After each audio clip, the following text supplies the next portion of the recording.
Part 80. I'm Really Immortal. Author, Chulian Kuikan Ru Siahua. Chapter 815. Zhu Huntang rubbed the mask on her face and opened her mouth to look at Bai Hui's expression. She seemed like a concubine in the palace who was preparing to perform for the emperor. The little eunuch suddenly sent a message that the queen would also come to watch the performance. Zhu Huntang was a little excited. He loved watching women fight and fight. As soon as he was excited, Zhu Huntang discovered that Lu Chang'an's exclusive facial mask still affected her breathing, but she had to rub it off anyway. If it would be absorbed by her skin as Lu Chang'an said, it would be over. If he absorbed Lu Chang'an's saliva, wouldn't that be equivalent to an indirect kiss? If his saliva contains his genetic material, biometric markers, etc., wouldn't he be parasitized by him? She might still be pregnant. Zhu Huntang was shocked when she thought of this. She would have to use a child tester to check again after she goes back. But maybe you can use this reason to go to Shangguan Dandan and say that you hope Shangguan Dandan will help you check it out, and then take the opportunity to lie down in Shangguan Dandan's coffin and experience it. That time when he fainted next to Lu Chang'an's big stove, Shangguan Dandan protected Zhu Huntang from Lu Chang'an's murderous hands. This method was better. Zhu Huntang was ready to take action and quickly rubbed off the mask. After watching An Nuan and Bai Hui fight, he went back to find Shangguan Dandan. Bai Hui turned around and glanced at Zhu Huntang, and found that Zhu Huntang's eyes were flickering, and he couldn't help but frowned. Xiao Tang was thinking about something weird again. Bai Hui didn't think much about it. Zhu Huntang's thinking was just as confusing as Lu Chang'an, Shangguan Dandan, and others. Relatively speaking, An Nuan was the most normal. Generally speaking, it is normal because you can understand the other person, and some of the other party's behavioral standards and thinking logic are similar to your own. Bai Hui opened her QQ space and swiped down from top to bottom. She was going to be a guest at the comic exhibition today. She got up early in the morning to prepare her belongings, dressed up, took selfies and posted selfies, but she didn't have time to check the enemy situation. After scrolling for a long time, I saw some selfies An Nuan posted in the morning. Oh, good guy. Bai Hui's slightly curved mouth was very gentle, not a sneer. An Nuan often shows affection, and the number of ordinary people's dog lickings will definitely decrease significantly, but hers does not seem to decrease, but increases. Looking at this comment, it's almost the same as the comment below the selfie I posted. Zhu Huntang rubbed his face and came over to take a look. She shows affection, and her partner is Lu Chang'an. Lu Chang'an's appearance makes boys feel comfortable looking at him, and he won't be too lazy to take a second look like a little fresh meat or a sissy. Oh, actually it's the girls who are commenting mostly. If you look at these names, they are basically girls. Zhu Huntang patted Bai Hui's arm. Be smart. When you face An Nuan later, if there are many licking dogs who ridicule An Nuan, it's like sending it up yourself. Bai Hui couldn't help but hold Zhu Huntang's hand. Fortunately, the sheep-headed military counselor reminded him that Bai Hui had just planned to mention this inadvertently. Mentioning this point gave An Nuan an opportunity to be sarcastic, because following Bai Hui's remarks, there were relatively few girls, and especially a lot of flattery and praise from boys. Bai Hui understands the difference here. In the eyes of girls, girls like An Nuan are absolute goddesses. They are overwhelming to ordinary girls. They are a little helpless with jealousy. Girls like An Nuan, they are often sincerely convinced and regarded as a dreamy object of admiration. Coupled with a boyfriend like Lu Chang'an that girls like, most girls like, not only will many people not be jealous of other people's talents and looks, but they will even have fun slapping each other when watching An Nuan show affection. Bai Fen's image in the eyes of these girls is different. She's actually not that tall. Her legs are stretched. In the video, her legs are stretched. Selling breasts, they might still be padded and crowded. It's just a charming house. What do you think is the difference between her and those cos who sell meat? Who knows if there is an offline price? Look at her bag. She even bought a house recently. Ah, there is nothing we can do about this. Who can let himself dominate the world? Well, except for those two teachers, but they are all old women, maybe they are all droopy. Bai Hui noticed it vigilantly because there were so many licking dogs under the selfie. Oops, and Nuan is wearing the skirt designed by Lu Chang'an. Bai Hui's eyes returned to the selfie. In fact, and Nuan's selfie skills are very average. She just knows how to find angles and has some talent in composition. Bai Hui still remembers a photo in which En Nuan secretly photographed Lu Chang'an sitting on a long chair reading a book. En Nuan stretched out half of his head in the lower left corner of the picture. Even Bai Hui had to admit that he saw that photo at the time. It was really jealousy, really want to fall in love. Of course, now that I've calmed down, I still feel that it's fine to be alone. Humans are always impulsive from time to time and don't take it seriously. Is that so? That skirt is indeed pretty, but will she kill you if she wears a skirt? Zhu Huntang asked doubtfully, and then looked at Bai Hui's skirt. Don't you remember, last year we saw Lu Chang'an making a skirt for En Nuan, and then we were going to design Lu Chang'an and ask him to make a skirt for us too, Bai Hui reminded. Zhu Huntang remembered angrily, at that time, we agreed to use conspiracy and tricks to get him, but when he called, you surrendered like the Kuomintang, and coquettishly asked him to help design a model, and he agreed. The result is that Bai Hui got a design plan from Lu Chang'an, and Zhu Huntang got nothing. I heard you say that the Kuomintang seems to have surrendered. Why is it so awkward? Bai Hui wanted to laugh a little. The Kuomintang has not surrendered yet and is still resisting. So you look like someone who has been taught a lesson by Lu Chang'an many times and is still resisting and refusing to repent. Zhu Huntang felt unhappily that he was really just resisting. The word seemed to mean that he was under heavy pressure. Although there was no hope, he was still very tenacious against the powerful enemy, which was commendable. The problem now is, I asked a master to make the design that Lu Chang'an gave me, and now I'm wearing it. Didn't you notice that my skirt is somewhat similar in style to En Nuan's one? Bai Hui stopped laughing again and looked at Zhu Huntang anxiously. Isn't it just a collision of skirts? Whoever is ugly has inferiority complex. Zhu Huntang didn't care. She has never inferiority complex. She is a fairy, and no one is as good looking as herself. If someone says that they are not as good looking as so and so, it is just because of other people's aesthetics. Low level, unable to appreciate the temperament and unique charm of fairy Zhu Huntang. The representative of these people is Lu Chang'an. He always feels that En Nuan is prettier than Zhu Huntang, which really blinds his sect leader. Sect Master Yan invented this word. Zhu Huntang was a little proud, and he was determined to resist. Is this the feeling of hitting the skirt? I feel a bit like a pangolin seeing the real thing. Bai Hui stood up awkwardly and looked down at her skirt. This skirt is actually very beautiful and cute. The master's craftsmanship is very exquisite. He put aside other tasks and specially arranged a month for Bai Hui to make it. The actual working hours were far longer than expected. Bai Hui also added a lot of money. What does pangolin mean? Zhu Huntang asked puzzledly. In the low circle, girls who wear fake products are called pangolins, which is a very contemptuous name. Bai Hui popularized Zhu Huntang's knowledge. Zhu Huntang does not belong to those circles at all. Many of the skirts Zhu Huntang wears are privately customized, and the only thing is that some styles may be called knockoffs by those low girls. Then you just treat En Nuan as a pangolin. You just need to believe that yours is the real one, Zhu Huntang said disapprovingly. Bai Hui shook his head. Who could have the confidence of Zhu Huntang? At this point, Bai Hui felt inferior. Didn't Lu Chang'an recognize you just now? Zhu Huntang asked strangely. It's a bit sad to think about it. You happily wore the dress he designed, but he turned a blind eye and spit a mouthful of saliva essence into your mouth.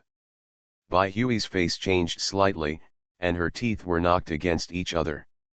She looked at Zhu Huntang in disbelief. Could you please stop adding salt to other people's wounds? Forget it, I have a skirt over there. I waited for a year to get it. I will lend it to you first. If one of the gems on it is converted into RMB, it can smash in Nuan to pieces. We don't want Lu Chang'an to do it. A skirt? Bah! Zhu Huntang covered his face, pulled Bai Hui and walked out of the venue. When Zhu Huntang goes out to play, in addition to the bread man, he will also follow the nanny car. After all, when the little fairy is tired, she can only sleep on her familiar and fragrant bed. She only needs to use the toilet that she has used, and of course the nanny car will also be used. Prepare a little skirt that she likes. But, he told me once that only his girlfriend has the right to eat his saliva. Yes, isn't it? It's quite disgusting. Bai Hui couldn't help but blush and turned to Zhu Juntang said. Zhu Huntang turned around and glared at her. He really wanted to kick her. Can a girl be more reserved, proud, and promising? I'm really immortal. Author, Chu Lian Kui Kan Ru Xiahua. Chapter 816. After Lu Chang'an gave Zhu Huntang a small lesson, he felt slightly refreshed. There is a long way to go on how to train her. This is an event that requires long-term planning and execution. Lu Chang'an has a lot of patience. Zhu Huntang is still just a little lamb, so it is understandable that she is extra naughty and mischievous. Lu Chang'an does not intend to care too much, but he must give her some lessons, lest she one day make Lu Chang'an unable to help but peel off her skin. Made into various mutton feasts. Do you want to give a little hint that although he is not her father in the usual sense, her birth still has something to do with him? Lu Chang'an was a little hesitant. He was looking forward to the emergence of a new type of interpersonal relationship, but if he thought about it carefully, he was afraid that the harm would outweigh the benefits. Zhu Huntang became arrogant because of this, and consciously hugged his thighs tighter. From then on, he was brave on the road to death. Singing high, no one can stop you, it is possible to reach Jueshan all the way. Suppressing this thought for the time being, Lu Chang'an took out his phone and saw a picture message from Zhu Huntang. It was a girl's skirt that had been lifted up, revealing the joint between the waist and legs wrapped in stockings. There was also a piece of paper attached to it, with a few crooked words written on it, for Lu Chang'an's exclusive use. Judging from the situation in the photo, it seems that the girl was concentrating on something, but Zhu Huntang found an opportunity to play a prank.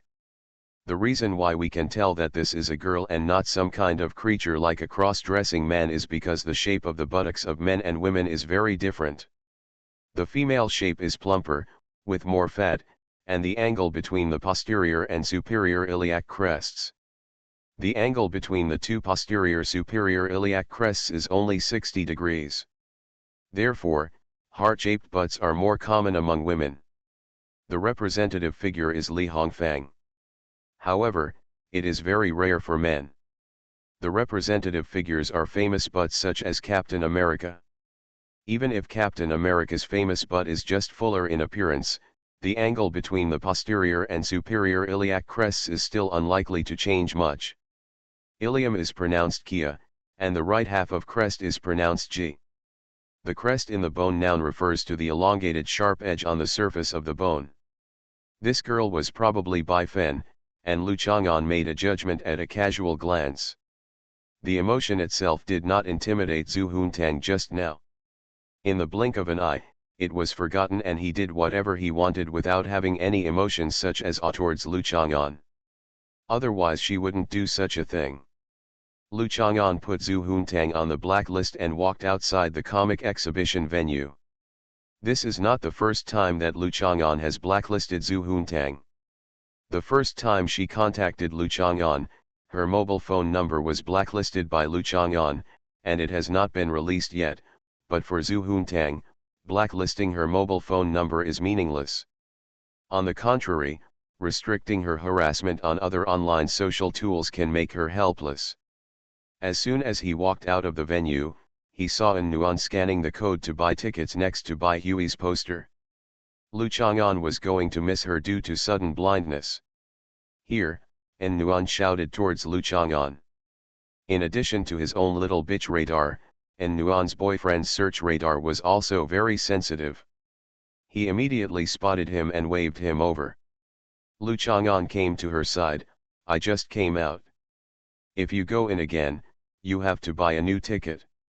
I'd better accompany your mother to watch the car. No need, she is already planning to buy the cheapest Porsche. An Nuan flattened her mouth. For a family like ours, buying such a car is a bit excessive, just like students who have to buy iPhones in installments. Oh, just buy it?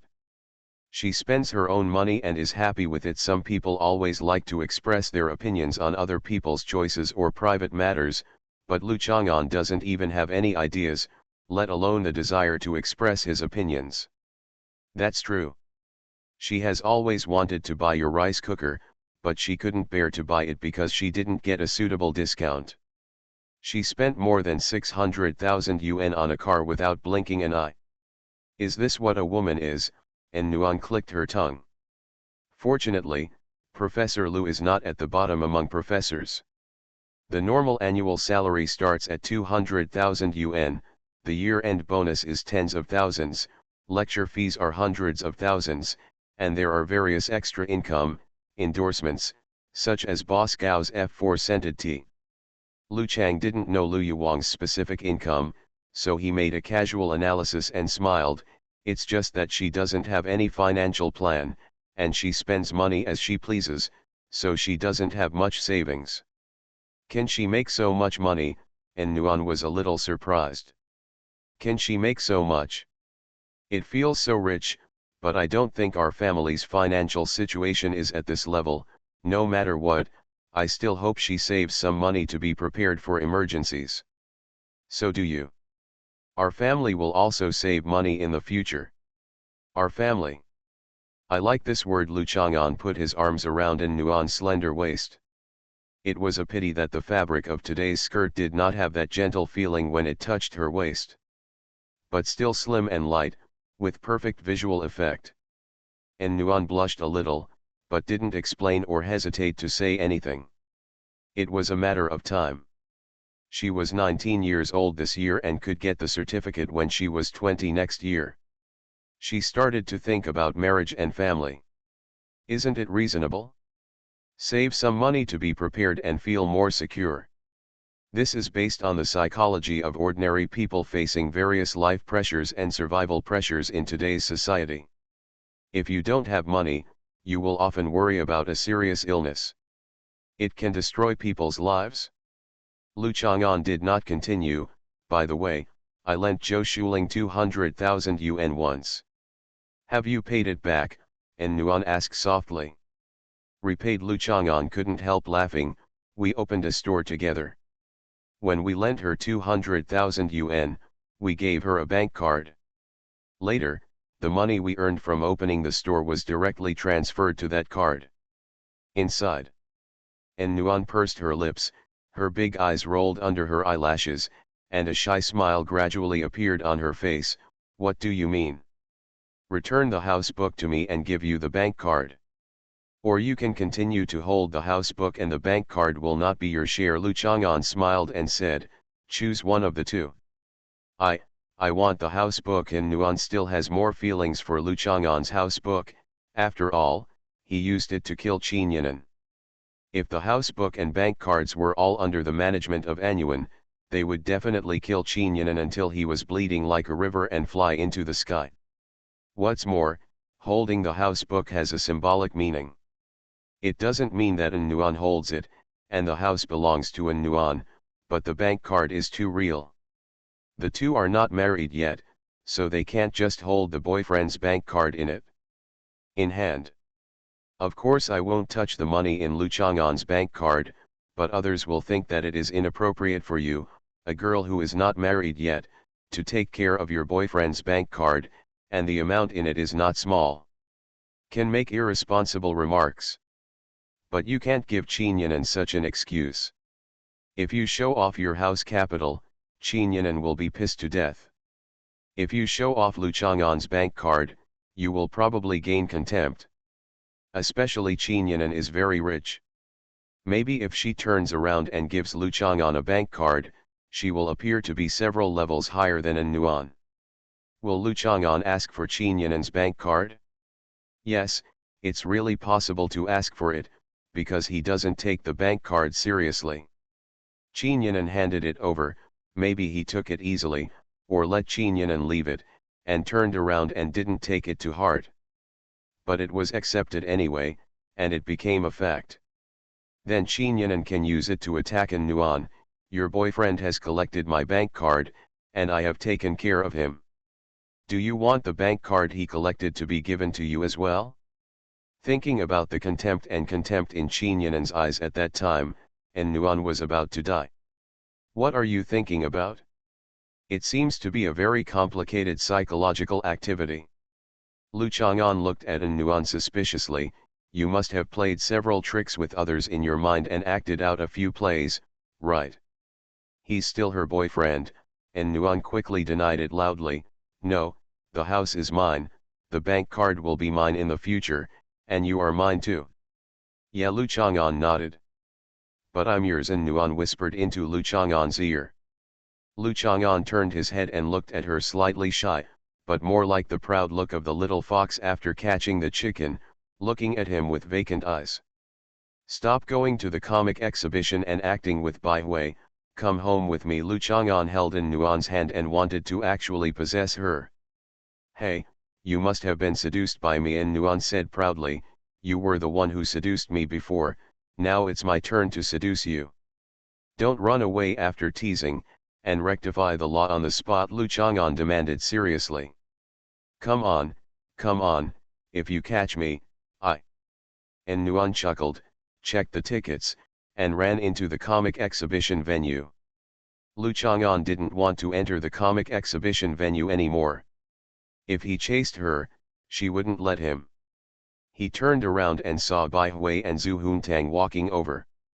Bai Hui had also changed her clothes. So Lu Chang'an returned to the comic exhibition venue. After all, An Nuan and Bai Hui were basically evenly matched in acting, but Bai Hui had Zhu Huntang here who was afraid of chaos, and An Nuan might suffer. He won't get involved in the intrigues between women. He just needs to be there to suppress Zhu Huntang. An Nuan and Bai Hui should just be good friends on a daily basis, and nothing will go too far. Passing by Lu Chang'an, Zhu Huntang gave Lu Chang'an a roll of his eyes.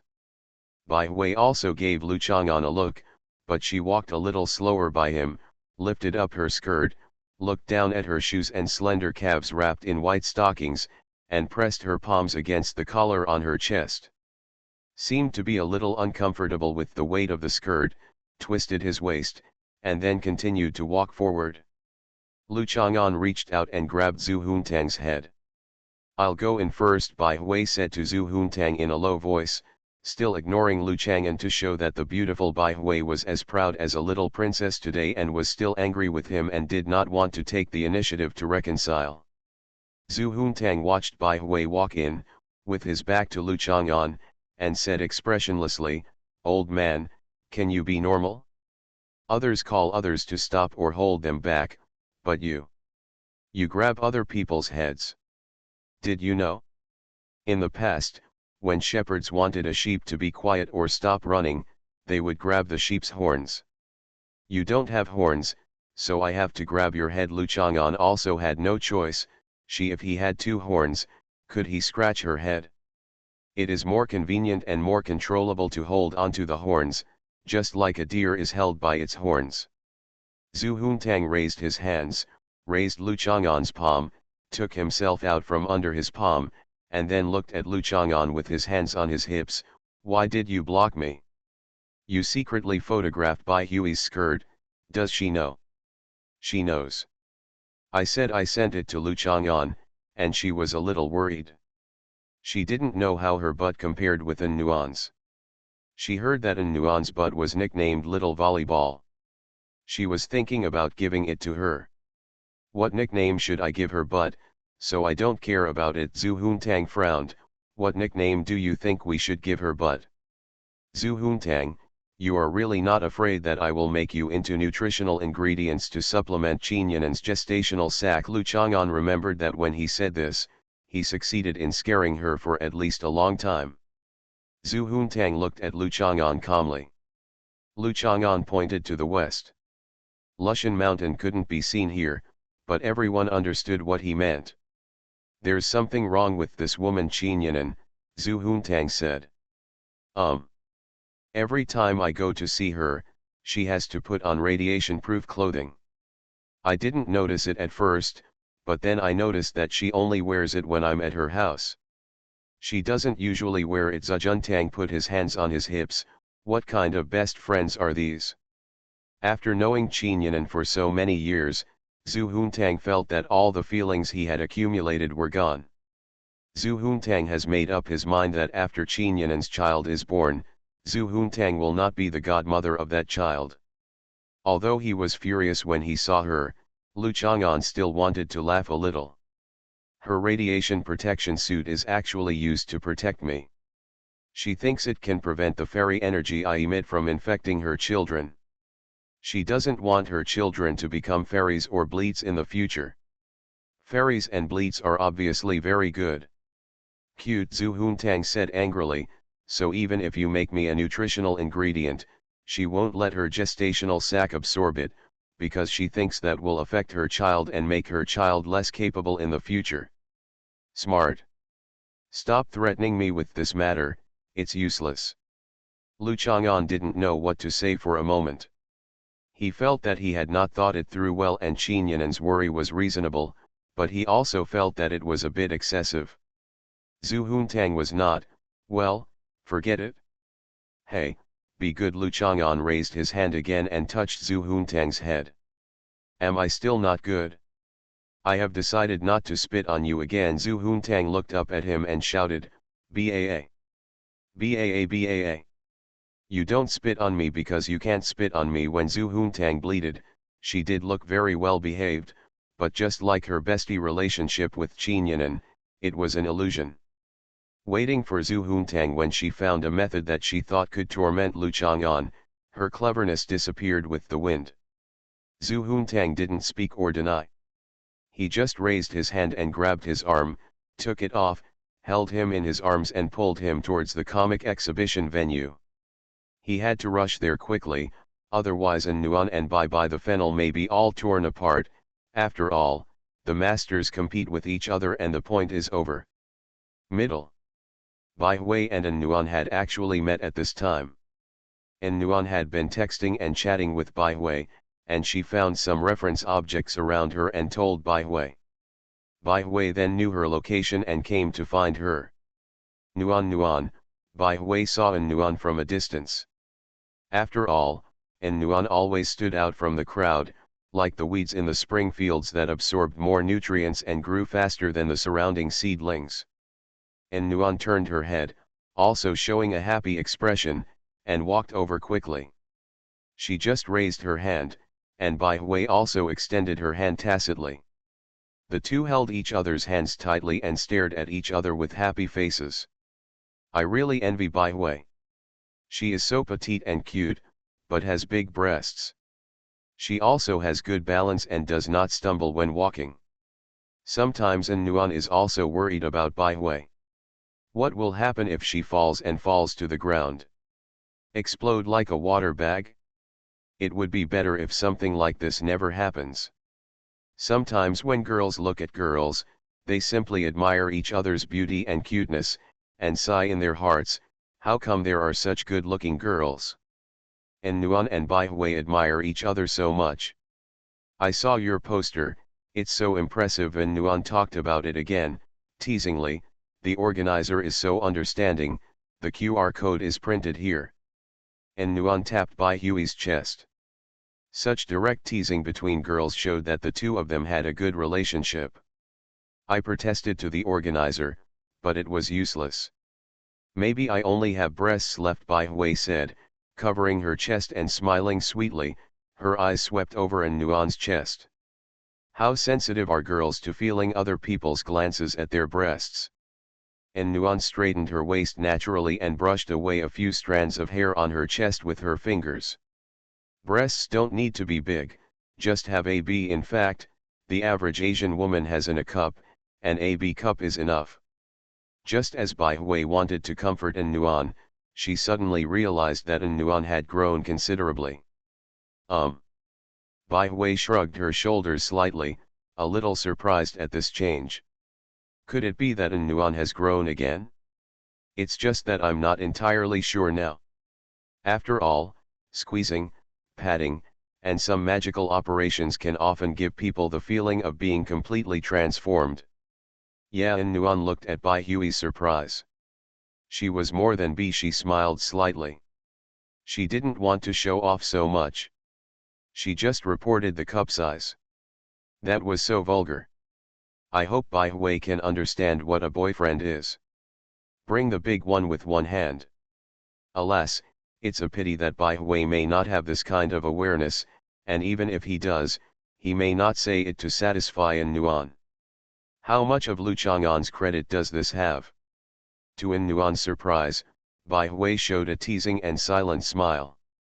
This kind of smile Nuan often saw on Hans Hizi's face. Nuan was in a daze for a moment. Could it be that without realizing it, her relationship with Bai Hui had become so close that she could even face jokes involving Lu Chang'an calmly?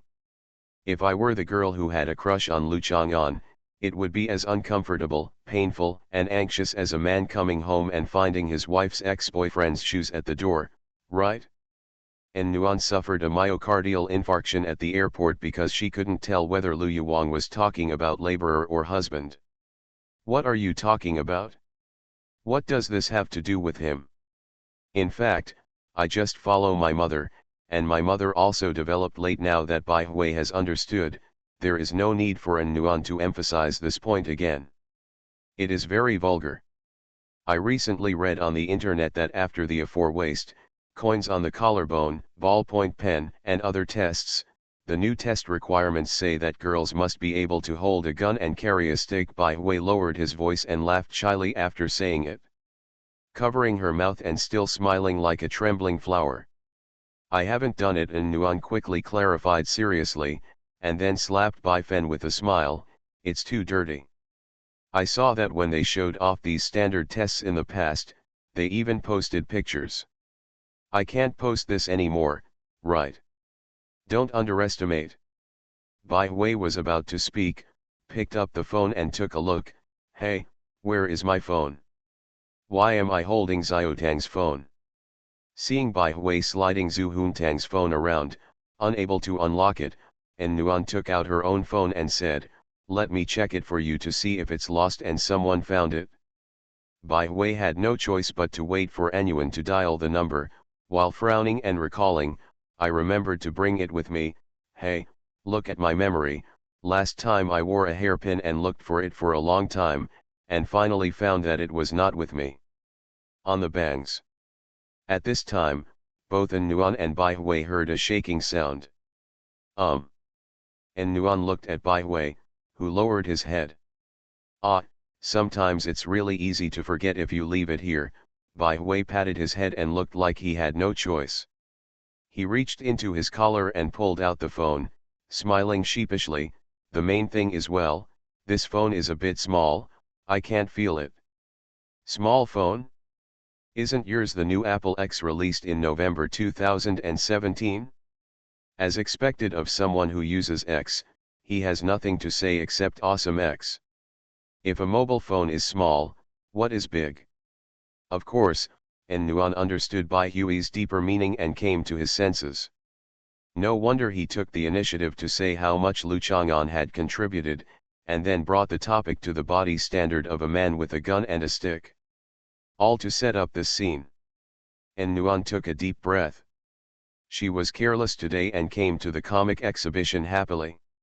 She didn't make much preparation at first, but she didn't expect Bai Hui to adapt to the situation and dig a hole and bury Nuan in her ditch. Just now, I actually took the initiative to help her dial and find her mobile phone. Thinking of this, Nuan felt depressed, but even if she didn't take the initiative, she would let Nuan help dial the number. But that would seem deliberate. Bai Hui knew exactly what Nuan would do, so there was no need to be so deliberate. Sure enough, the person who knows you best is not necessarily your enemy, but maybe, a good friend. Qin Lumming is a piece of trash. One chapter is 2,600 words, and one chapter of mine is 5,900 words, which is 3 times as long as his. You are listening to Novels at Bless Up channel. Wish you happiness and luck. Please subscribe to receive new novels. How do you feel about this novel? Please like and leave a comment. I'm really immortal. Author, Chulian Kui Kan Ru Xiahua. Chapter 817.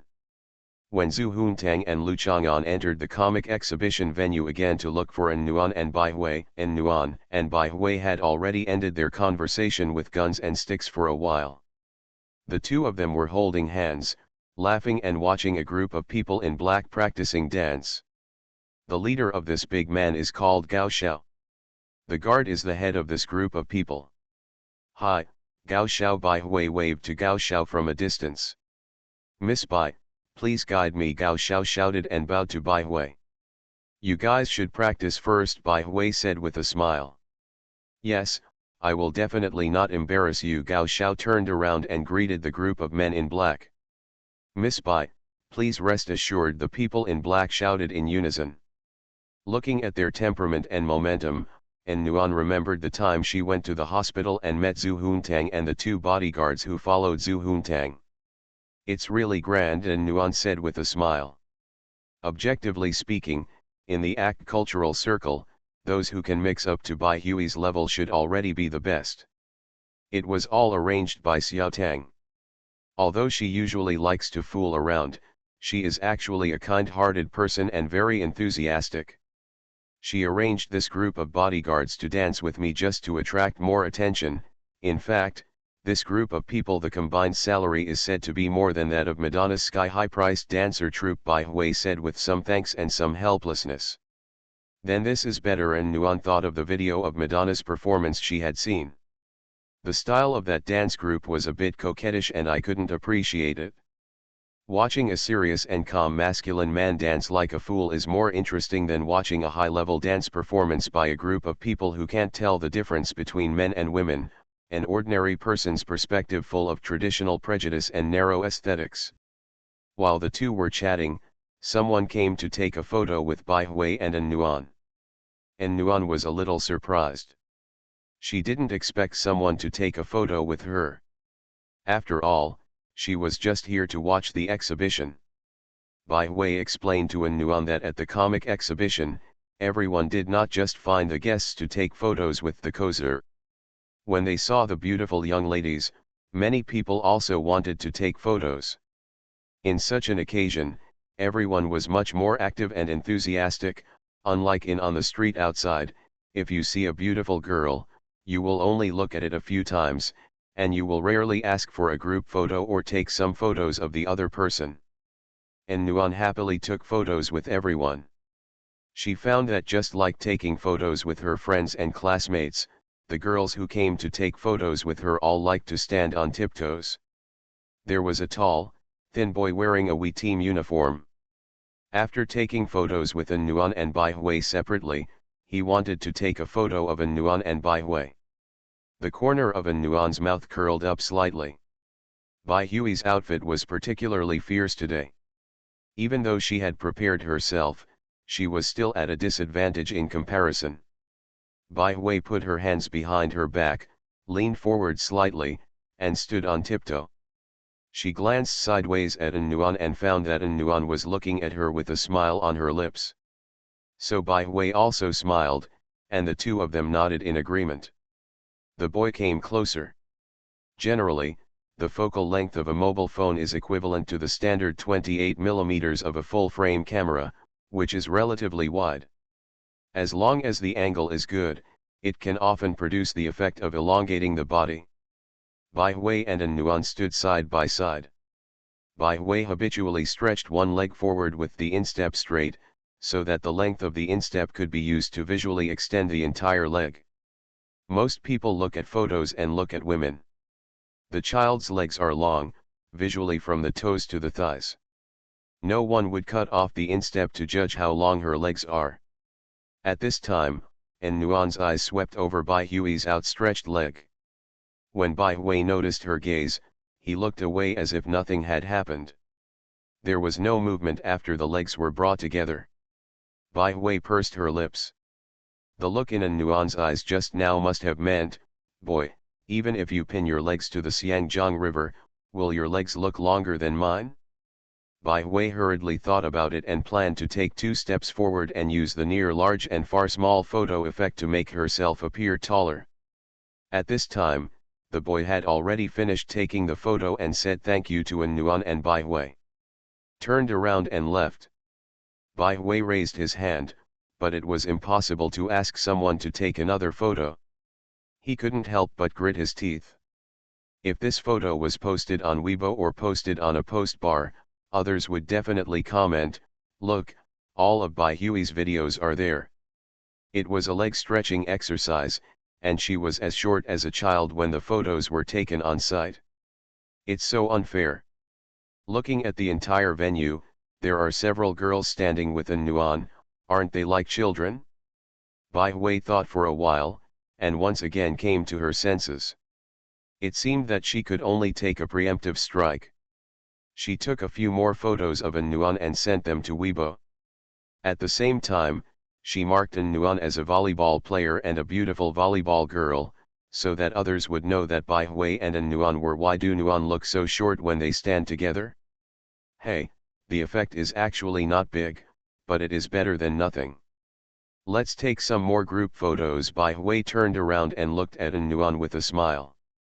Okay, An Nuan smiled lightly.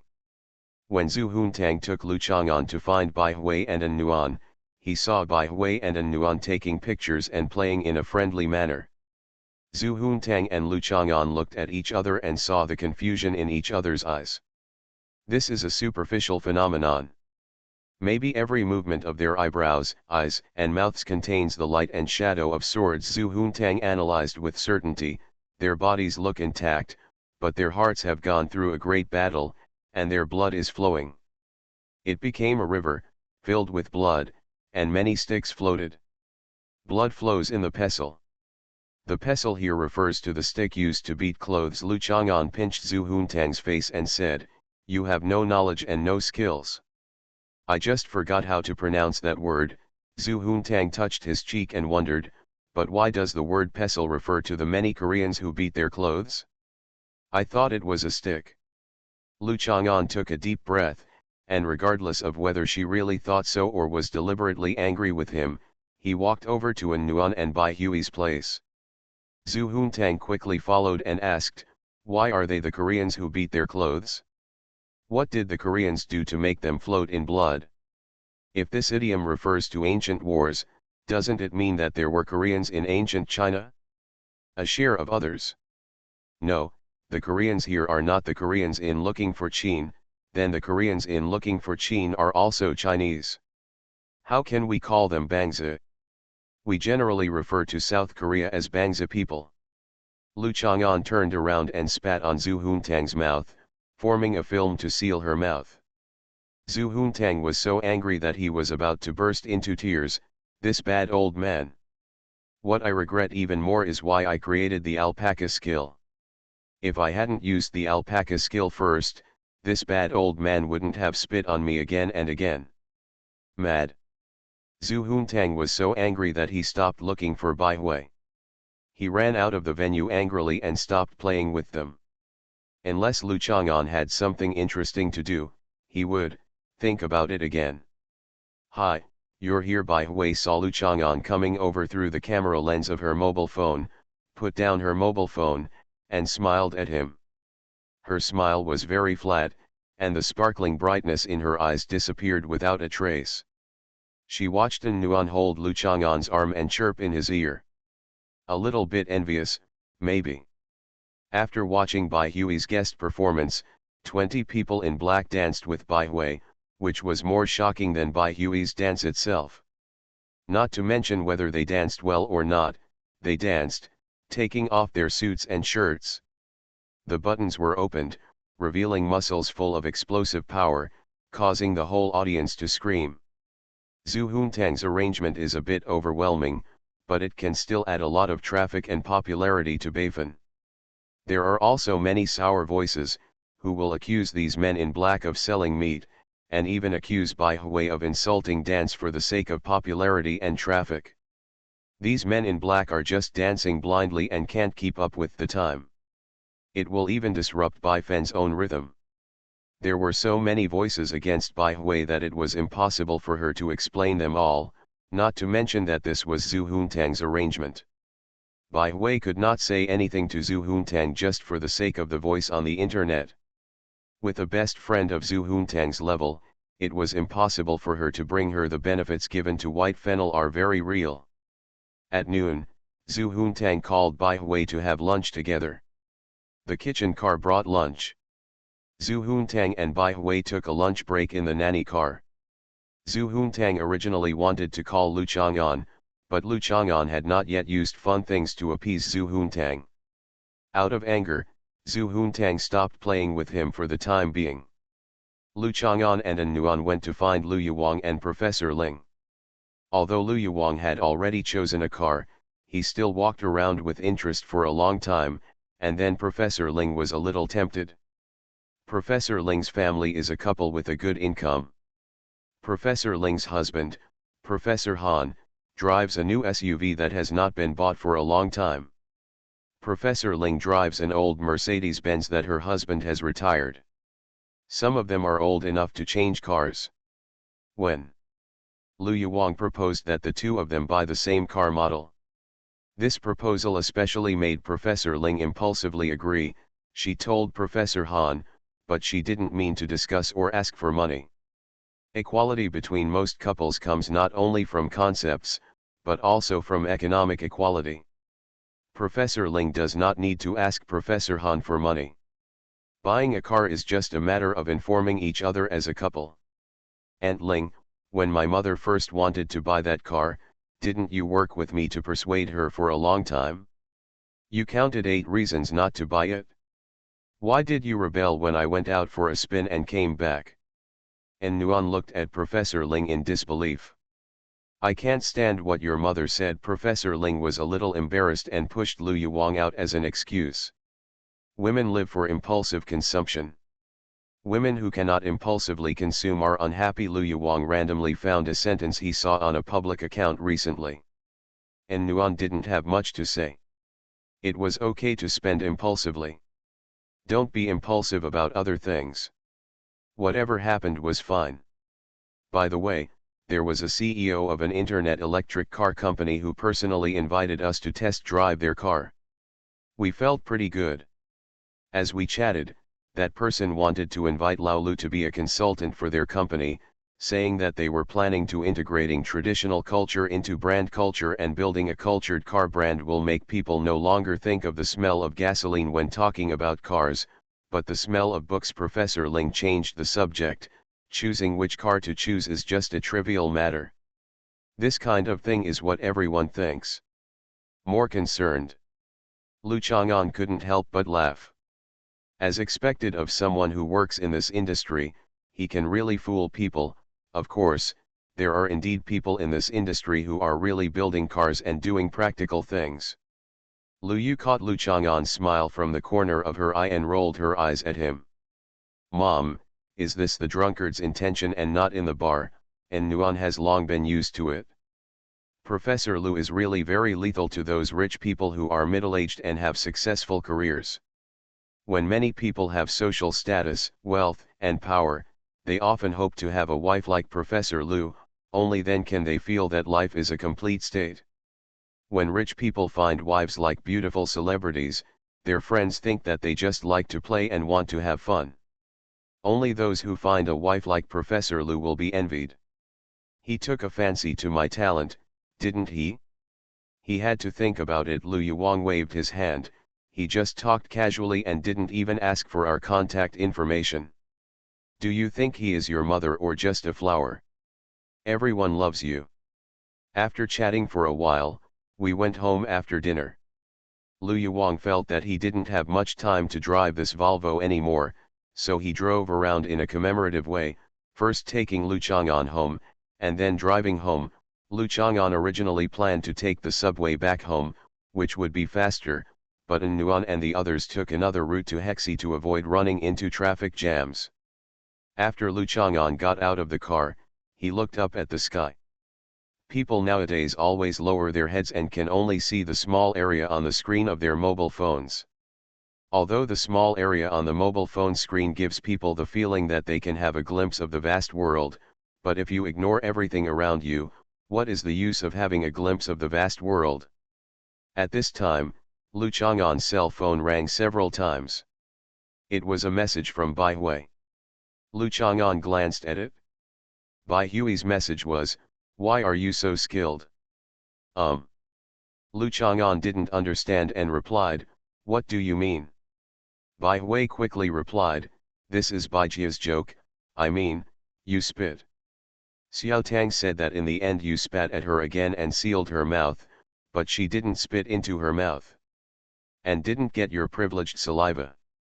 Lu Chang'an then called Bai Hui, "Do you still know about Bai Shui?" Of course I know." Bai Hui was a little surprised that he would call, and it was because of Big Xiu. Bai Shui originated from white and black theory, which was a debate between Mr. Bai Shui and the Taoist priests of He Shui. White advocated the teachings of Chinese saints, and He advocated the way of the netherworld, the Buddhist way of teaching in the afterlife.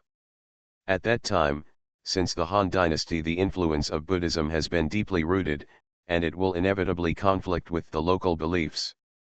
By the 6 dynasties, it was basically a life and death struggle. Some of Mr. Bai Shui even said that I went to Tianzu to defend the country. Because the king's wife Jing Miao slept during the day, he took advantage of the sun's essence and entered his mouth. The descendant was born as Sakyamuni, and Buddhism and Taoism could flourish, haha. One of the black Taoist priests based his argument on the fact that Mr. Bai Shui said that Lao Tzu's son was Sakyamuni, the land of Tianzu is China, and Buddhism is also native culture. Buddhism is Tao, so why do you oppose Buddhism? Lu Chang'an said with interest, "Isn't it interesting? Let's discuss Bai Shui together when we have time." Bai Hui originally wanted to tell him that the Bai Shui she was talking about was the Bai Shui in the ACT cultural circle, which was derived from the anime and the game White Album of the same name. "Okay, let's talk some more. I have something else to do, so I'll hang up first." Bai Hui quickly hung up the phone to avoid exposing her secrets. It was better to wait for herself to look for information first to see what the Bai Shui Lu Chang'an was talking about was. He was definitely not interested in talking to her about Bai Shui, which she understood, but Bai Hui wanted to talk to him about Bai Shui, which she didn't understand at all. Although Lu Chang'an was a little surprised, he didn't think much about it. Bai Hui didn't seem to be interested in the debate between Buddhism and Taoism, but sometimes many people would understand things and things that seemed inconsistent with him. Just like Lu Chang'an saw, it seems like the years are peaceful, but you might turn others into meat paste in the next moment. She knows people but not their hearts, and people's hearts are unpredictable. Bai Hui is also the kind of person whose hearts are unpredictable. It's difficult to hear her heartbeat during auscultation. Lu Chang'an returned to the community and saw Shang Guandandan playing cards in Aunt Xia's canteen. He was touching her thermos bottle with concentration, but out of the corner of his eye, he locked the cards in Granny Tan's hand next to him. It seemed that he wanted the card in Granny Hu Tan's hand. Lu Chang'an did not go to watch, but Zhou Dongdong, who was looking around in the canteen and waiting for Shang Guandandan to buy the Planet Cup after winning the money, saw Lu Chang'an and rushed out. "Follow Lu Chang'an. School starts tomorrow. Have you finished your winter vacation homework?" Lu Chang'an asked. Zhou Dongdong thought nervously, "It seems like it's done." "Seems like. If you find that you haven't finished it before you go to school tomorrow morning, remember to tell me, Lu Chang'an said with concern. Will you finish it for me? Zhou Dongdong looked at Lu Chang'an expectantly. No, I'm here to watch your mother beat you until you cry. Lu Chang'an gently touched Zhou Dongdong's head. Zhou Dongdong thought nervously again, and it seemed that he was indeed done. If he found that he was not done, he would not be able to find out until tomorrow morning. Don't worry about it now. Lu Chang'an first lay down under the plane tree and listened to Zhou Dongdong talk about what she had done today. After a while, Zhou Dongdong stood up, took out a small screwdriver from his pocket, drew a crooked line on the ground, then stood behind the line, shaking his hands and looking at Lu Chang'an. Lu Chang'an also looked at her. Brother Chang'an, I can jump very far. Believe it or not, I can jump next to that brick. Zhou Dongdong eagerly bent his legs and prepared to jump. I believe it. Lu Chang'an nodded. Zhou Dongdong was stunned for a moment with his mouth open, and his hands stopped dangling. Lu Chang'an took a picture of the sky with his mobile phone, then patted the sycamore leaves above his head, and then patted the suffocated child. Zhou Dongdong thought for a while, then stood behind the line shaking his hands, jumped a small step forward, and said to Lu Chang'an with wide eyes, Brother Chang'an, I only jumped so far. Then you're not great at all. I'll jump again. Believe it or not, I can jump next to that brick this time. Zhou Dongdong looked at Lu Chang'an expectantly. I believe it. Lu Chang'an nodded. Zhou Dongdong stamped his feet, opened his mouth and raised his head to the sky and let out an ouch. Brother Chang'an is not like other adults at all. Other adults all said I don't believe it at this time, and then Zhou Dongdong could jump far and wide, proving that he was very powerful. At this time, Shang Guandandan had finished playing cards and had calculated his money. He came back and saw Lu Chang'an and Zhou Dongdong under the sycamore tree. Dongdong, why are you leaving? I bought the Planet Cup and watermelon bubble gum. Let's share it now. You. After Zhou Dongdong and Shang Guandandan shared the snacks, Zhou Dongdong stood behind the line she drew and said to Shang Guandandan, Sister Dandan, I can jump very far. Believe it or not, I can jump to that next to the bricks. Shang Guandandan was standing next to Zhou Dongdong, grabbing the edge of his sleeves with both hands and preparing to jump forward with all his strength, showing that he could jump further. With his butt sticking out, Shang Guandandan suddenly became wary. Could Lu Chang'an be watching him from behind? She quickly turned around, and Lu Chang'an was indeed waiting to see her long jump. So Shang Guandandan was not prepared to jump very far, and said to Zhou Dongdong, I believe it, but I don't have much strength, I can't jump that far. After saying that, Shang Guandandan casually jumped forward and patted his chest in fear. Fortunately, Lu Chang'an didn't catch any evidence.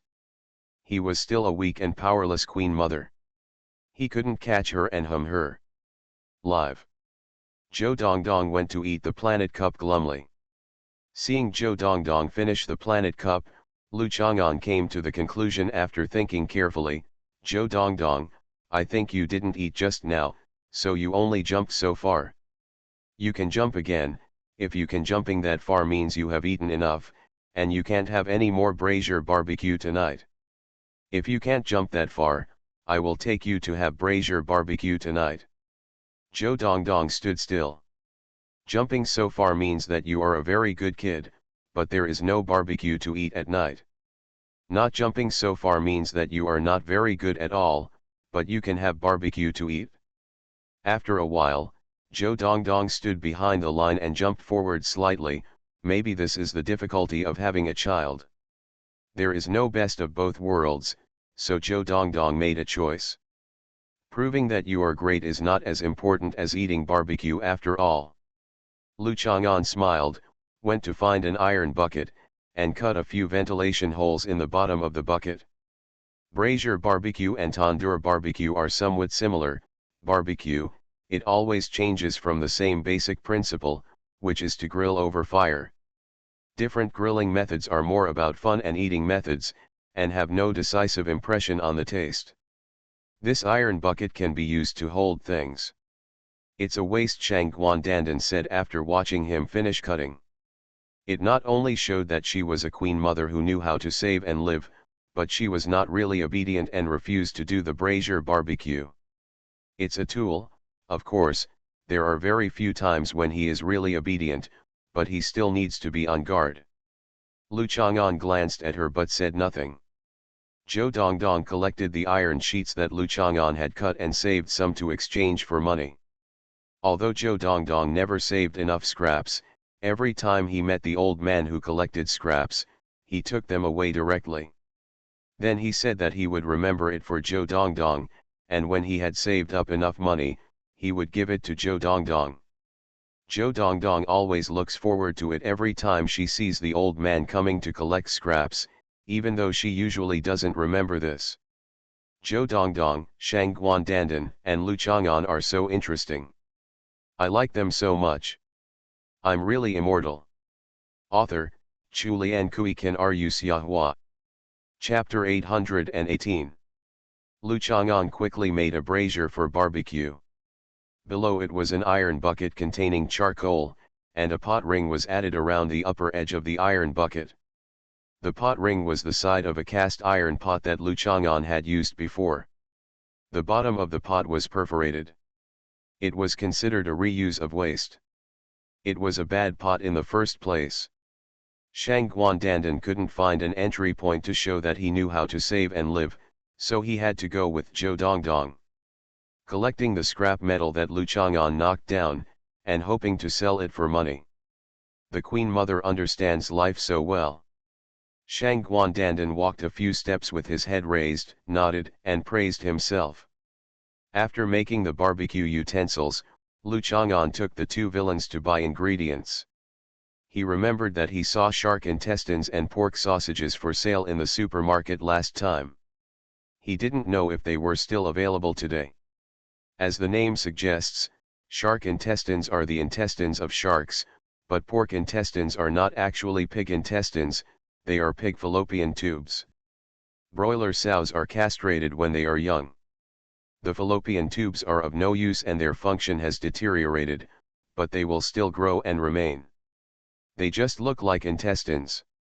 Shark sausage and pork sausage have a strong taste, but as long as they are processed well, they are quite delicious food.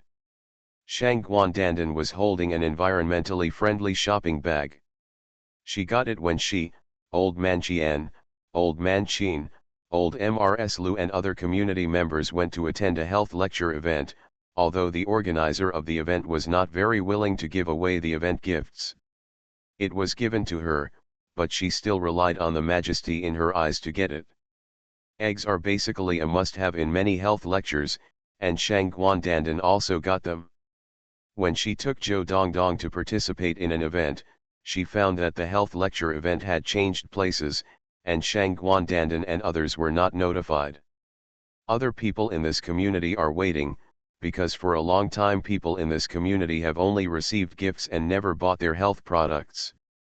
This reusable bag can only be used to contain things packaged in boxes, so that it is clean and can be used for a long time. Shang Guandandan pointed to his reusable bag and asked Lu Chang'an showily, "Have you ever received one?" Lu Chang'an glanced at the advertisement for healthcare products on the reusable bag and shook his head. He had never taken any healthcare products that were effective for him in his life. Dongdong, where's yours? Shang Guandandan wanted to continue this topic, drawing his attention to her reusable bag, which is only available to those who understand life. Give it to Mom. Zhou Dongdong followed Lu Chang'an's example and put his hands in his pockets, walking between Lu Chang'an and Shang Guandandan. Oh, I think I saw her carrying it to the vegetable market this morning. Dongdong's mother is also a person who knows how to live. Shang Guandandan nodded, and then walked towards the vegetable market. Lu Chang'an pulled her back. The vegetable market and the supermarket were in completely opposite directions. The supermarket is on the third floor of Building 1 of Bailong Center. When Shang Guandandan walked here, he remembered his meeting with Lu Yuwang in the morning, but whether there was a pregnancy through induction between Lu Yuwang and Lu Chang'an, Shang Guandandan, I don't want to worry too much. After all, Lu Yuang is not her daughter-in-law, at least not for the time being. In the TV series, the upright and generous mother-in-law waits until he is sure that the woman has his own son or grandson dragon seed in her belly. Only then did he let the other party in. Shang Guandandan is the queen mother, so she should be more cautious. The people she calls daughter-in-law are all queens, Zaiyi, Jiu, and Xingyi. Even if others are favored by the emperor, they dare not say that she is the queen mother's daughter-in-law. Dongdong, what do you want to do when you grow up? Shang Guandandan remembered that Zhou Shuling hoped that Zhou Dongdong would become a powerful person like a professor. As she walked into the supermarket, she asked Zhou Dongdong, who was looking around. I want to open a canteen. Zhou Dongdong was jumping up and down with anticipation. Aunt Xie was one of Zhou Dongdong's idols. She actually had a canteen. She was the only one in the community who had one. No one else had one, including the school teachers and principals. There are no powerful people. Why not open a supermarket? Shang Guandandan said, pointing to the huge supermarket. Shang Guandandan wanted a supermarket, but after calculation, Lu Chang'an gave her 60 yuan a day to buy such a large supermarket. I can't even calculate how long it will take. The process of saving money was too hard. Shang Guandandan took out the thermos flask from the shopping bag and held it in her arms.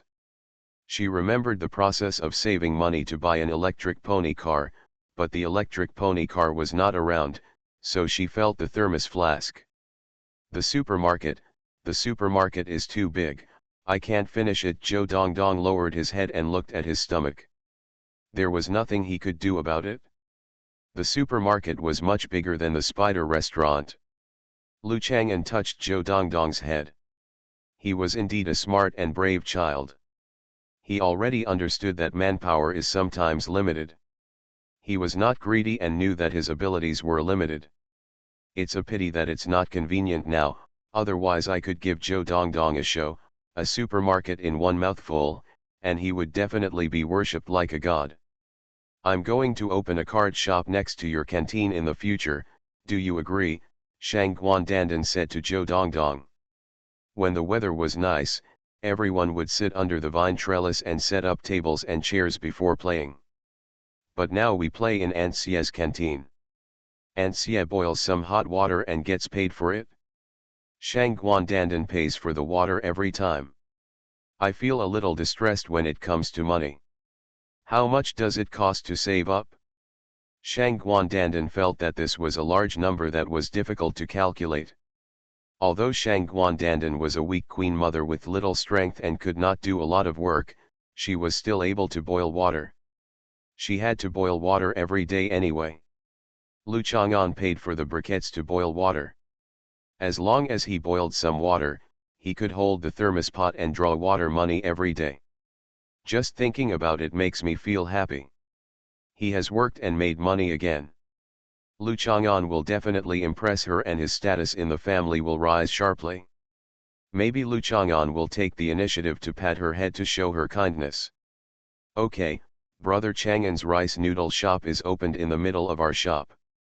People who play cards can come to eat when they are hungry. If they want snacks, they can come to my canteen to buy them, Zhou Dongdong said happily. We made all the money. Are you sure your canteen still sells snacks? There's a little bit left to sell. While chatting, Shang Guandandan discovered that the supermarket had added a new type of shopping cart. There was a small compartment below for people to sit in, and a shallow shopping basket above. Zhou Dongdong got into the small car and sat down. Shang Guandandan found another car and got in. He got in, but couldn't sit down, so he had to climb out from the other side. Lu Chang'an pushed Zhou Dongdong's shopping cart to pick things up. Shang Guandandan pulled Lu Chang'an's sleeves and envied Zhou Dongdong for being able to sit in it and be pushed around. He also thought that Lu Chang'an would also take her on an electric pony carriage. Today, there are still pork sausages and shark sausages.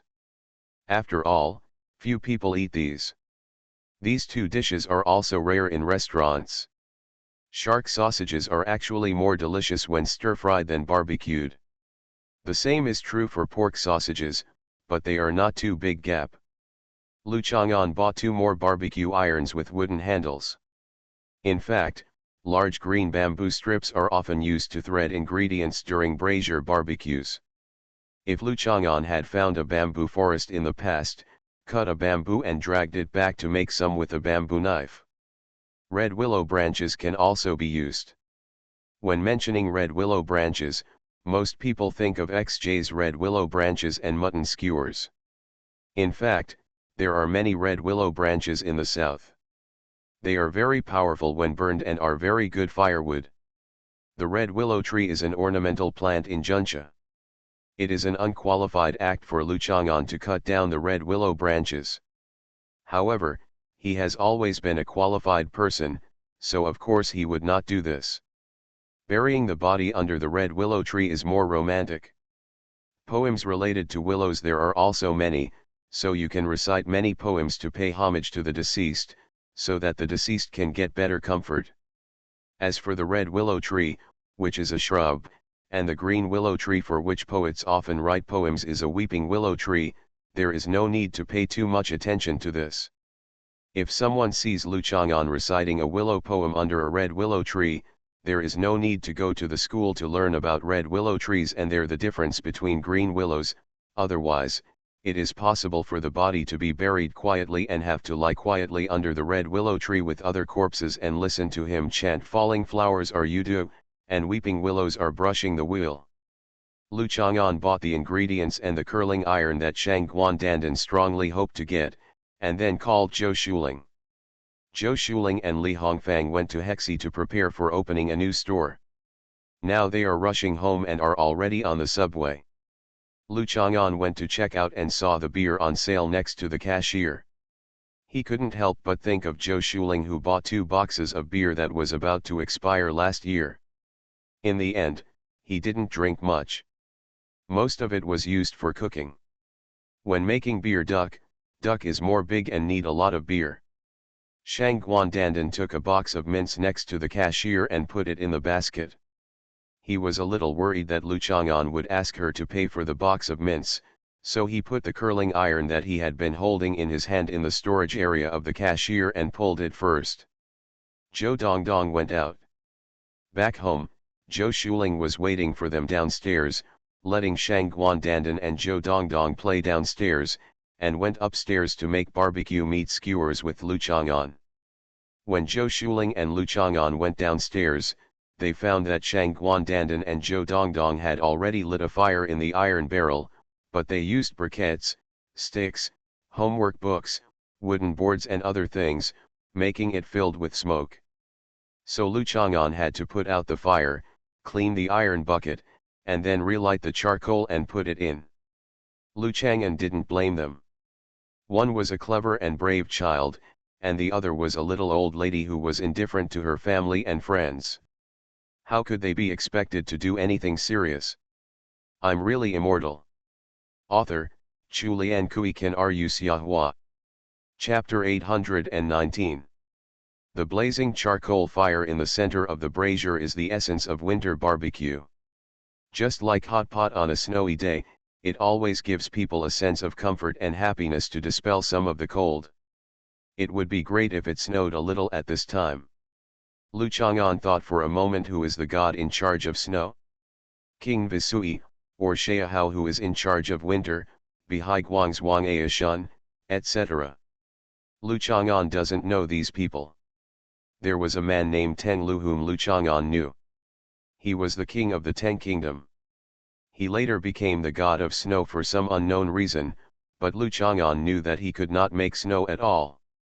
Lu Chang'an looked up at the sky and smiled. The barbecue irons were inserted into the barrel and placed next to the brazier. Zhou Dongdong put his head into the barrel to look at it, but Zhou Shuling pulled him out by her collar to prevent her saliva from falling in. Shang Guandandan didn't plan to eat shark intestines, nor did he plan to eat pig intestines.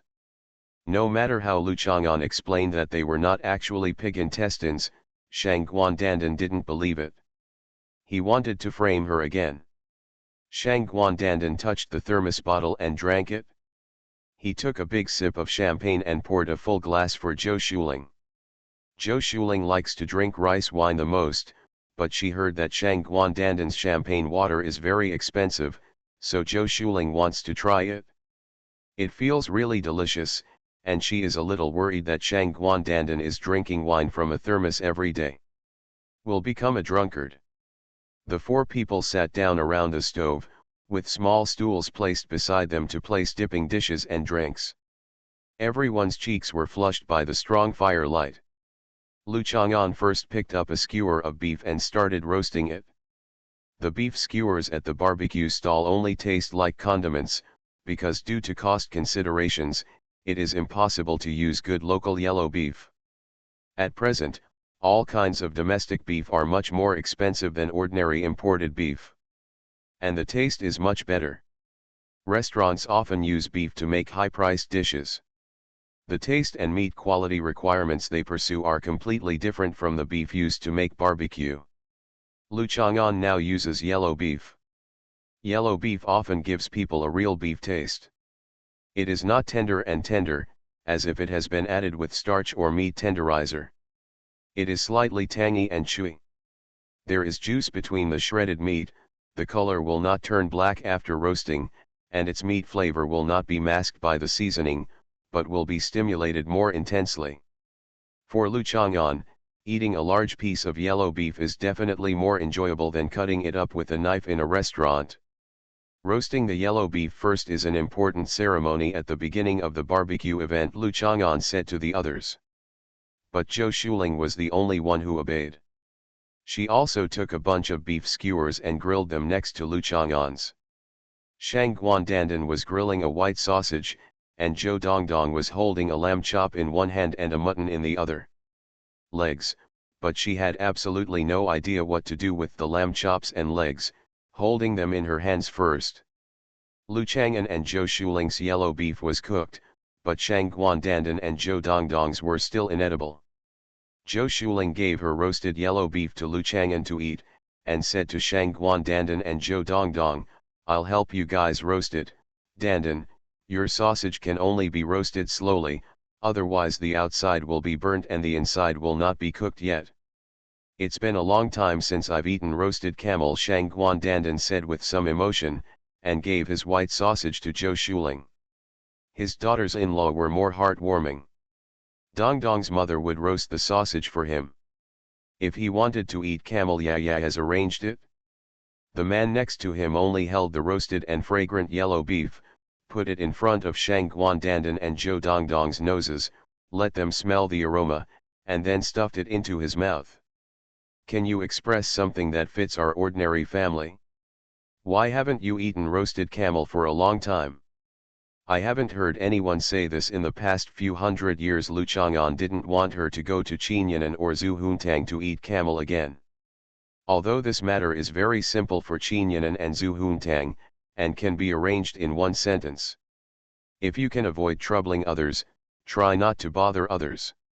Ordinary people just want to roast beef and sausages at home, instead of worrying about bothering others to get a camel to eat. Lu Chang'an nodded with satisfaction. After all, he had lived out the way of thinking and living habits of ordinary people, but Shang Guandandan still retained the bad habits of the feudal ruling class. He always wanted to do whatever he wanted, and let others do it. "Come and serve yourself. It's been a long time since I heard chimes playing while I was eating, it's been a long time since I've seen hundreds of people dancing while I'm eating, it's been a long time since I've watched a vaudeville troupe perform while I'm eating, it's been a long time since." "Stop!" Lu Chang'an handed a bunch of freshly roasted beef to Shang Guandandan. "If you have time, go to the museum in Hiwu. There will be a chime performance. Then I will buy you a steamed bun. You can eat it while listening to the chime. Reminisce about your imperial life." Shang Guandandan had beef strips to stuff into his mouth, so he didn't want to pay attention to Lu Chang'an, and he didn't want to lament anything. He motioned with his eyes to Lu Chang'an to roast beef strips for her again, otherwise she would keep talking so much that he wouldn't be able to listen. Zhou Shuling couldn't understand what Shang Guandandan was saying, but she just thought it was funny that Shang Guandandan often let Lu Chang'an do nothing to her. She pulled the roasted meat from the iron and fed it to Lu Chang'an, who was busy feeding Shang Guandandan. Then he fed Zhou Dongdong, who was holding mutton chops and legs in his hands and could not roast them, but only knew how to open his mouth to eat them. Eat more, Lu Chang'an said to Zhou Shuling. Others are taking advantage of winter to stock up on meat to make themselves plumper. You look like you are as thin as Zhu Huntang. Zhou Shuling looked down at herself and said that she was as thin as Zhu Huntang, which was definitely an exaggeration. After all, her breasts and buttocks looked like those of a mature woman, which was very different from that of a young girl. Zhu Huntang is not thin, but has a relatively healthy and normal girl figure, which can be considered uneven. However, compared to a while ago, I have indeed lost a little weight, mainly because I have been more involved and serious in dancing recently, and I have consumed a lot of fat. It seems that this person usually likes to mock her for being fat, but in fact he still likes her to be a little meatier. Zhou Shuling quickly took a few skewers of pork belly and grilled them. I wore a set of tight-fitting thermal underwear today, and you see that the thermal pants and hip skirt are both black, which makes me look slimmer. Zhou Shuling explained that she is not thin, although women like to be thin. 1 point, according to Zhou Shuling's own standards, she feels that she is still a bit fat, but maybe men don't think so. He might like a more fleshy figure, just like Li Hongfang. Walking with Li Hongfang today, Zhou Shuling couldn't help but glance at Li Hongfang's lower body. This woman's buttocks are so beautiful. Lu Chang'an took a look and nodded. These thermal pants and hip-hugging skirt are both very good looking. Zhou Shuling is getting better and better at dressing herself up. At least it is much better than when she went on frequent blind dates. If she had been as good as she is now. Clothes are not enough to keep her in the blind date market. No, it's not her problem. When she was dressed simply, All-Star and Michael were also pursuing her passionately. After the barbecue, Lu Chang'an put Zhou Dongdong under his arm and went upstairs. Zhou Shuling was cleaning up downstairs. There were a few pieces of charcoal that were only half burnt. After watering them, they extinguished the fire and repacked them for use next time. Dan, you go upstairs first. They will eat all your favorite snacks later, Zhou Shuling said to Shang Guandandan, who was standing next to her. She was used to Shang Guandandan not working, but she always will look at others working with encouragement and appreciation. Xiaoling, actually you and Lu Chang'an have lived together for a long time. Shang Guandandan glanced at Zhou Shuling's belly and couldn't tell anything. Zhou Shuling's waist was soft, not the kind that looked thin but flat. A relatively rounded shape, that is, a thin waist but a soft feeling to the touch, rather than shriveled and tight skin, which would not look good or sexy even if it is thin. Ah, that's what you said. Zhou Shuling was slightly embarrassed, smiled, and shook her head, not caring. Shang Guandandan liked to put her and Lu Chang'an together. Zhou Shuling knew that this was Shang Guandandan's kindness and preference. So I never minded. This morning, Dong and I didn't know what to eat because we only had 20 yuan for breakfast. Zhou Shuling touched her pocket. There seemed to be $100 in her pocket today. She took it out and handed it to Shang Guandandan. Shang Guandandan's eyes were calm. He stretched out 2 fingers from his sleeves and took them without any fuss. With a wave of his hand, he slipped it into his sleeve pocket. He patted it uneasily and then continued, I met Professor Lu, the very amazing Professor Lu you said, and she invited us to have breakfast. Professor Lu is quite a nice person. He makes people feel comfortable when dealing with him. He is elegant, cultured, and has a good temperament, Zhou Shuling said enviously. Although Zhou Dongdong could see that Professor Lu was not very good at eating, Zhou Shuling still felt that Lu Yuang was very good and was not convinced by Zhou Dongdong's theory. Lu Chang'an stayed at Lu Yuang's house last night, but Lu Yuang was not at home. Shang Guandandan looked at Zhou Shuling with suggestive eyes, hoping that she would understand. Zhou Shuling was shocked when she saw Shang Guandandan. The iron drill in her hand fell into the bucket, and her teeth chattered nervously. You can't talk nonsense. Why Lu Chang'an stayed at her house, and Lu Yuwang should be there at home? What did you find? Shang Guandandan frowned and rubbed the smooth paintless lid of the thermos. After a little doubt, he understood. Where are you thinking? You are just upstairs from him. He didn't sleep with you, and of course he wouldn't let you. Lu Yuwang sleeps with him. Zhou Shuling's cheeks turned red and she tugged on her skirt. This was the problem with hip-covering skirts. After sitting for a long time, they would inevitably shrink upwards, making her skirt shorter and shorter, as if she was deliberately showing off her coquettishness. I'm thinking about the conditions for induction pregnancy. Lu Chang'an and An Nuan are next door to Lu Yuwang, which may lead to Lu Yuwang becoming pregnant through induction. Lu Chang'an has been sleeping under your bed, but you didn't get pregnant through induction. It may be because Lu Chang'an sleeping alone, not with a woman accompanying her. Zhou Shuling didn't know what Shang Guandandan was talking nonsense, so she pushed Shang Guandandan to the stairs and asked her to go upstairs to eat quickly. Shang Guandandan didn't go upstairs or continue talking. She stood on the stairs and waited for Zhou Shuling to finish her work, then took Zhou Shuling's hand and went upstairs together. Lu Chang'an and Zhou Dongdong were sitting together eating fruit.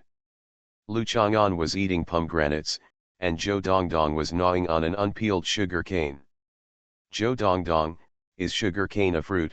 Lu Chang'an decided to incorporate education into daily life and use her interests and hobbies to teach, which reflects her extremely high teaching level and experience. Yes, Zhou Dongdong said loudly. Sugar cane is the stem of a plant. From a botanical point of view, it is not a fruit. Along with bananas, it cannot be considered a fruit, Lu Chang'an said. Of course, in daily life, there is no problem in saying that eating sugar cane and bananas are fruits. I know. Zhou Dongdong chewed off the skin of a piece of sugar cane, and then stuffed the sugar cane into Lu Chang'an's mouth. Brother Chang'an didn't eat his pomegranates properly, and always told Zhou Dongdong some useless things.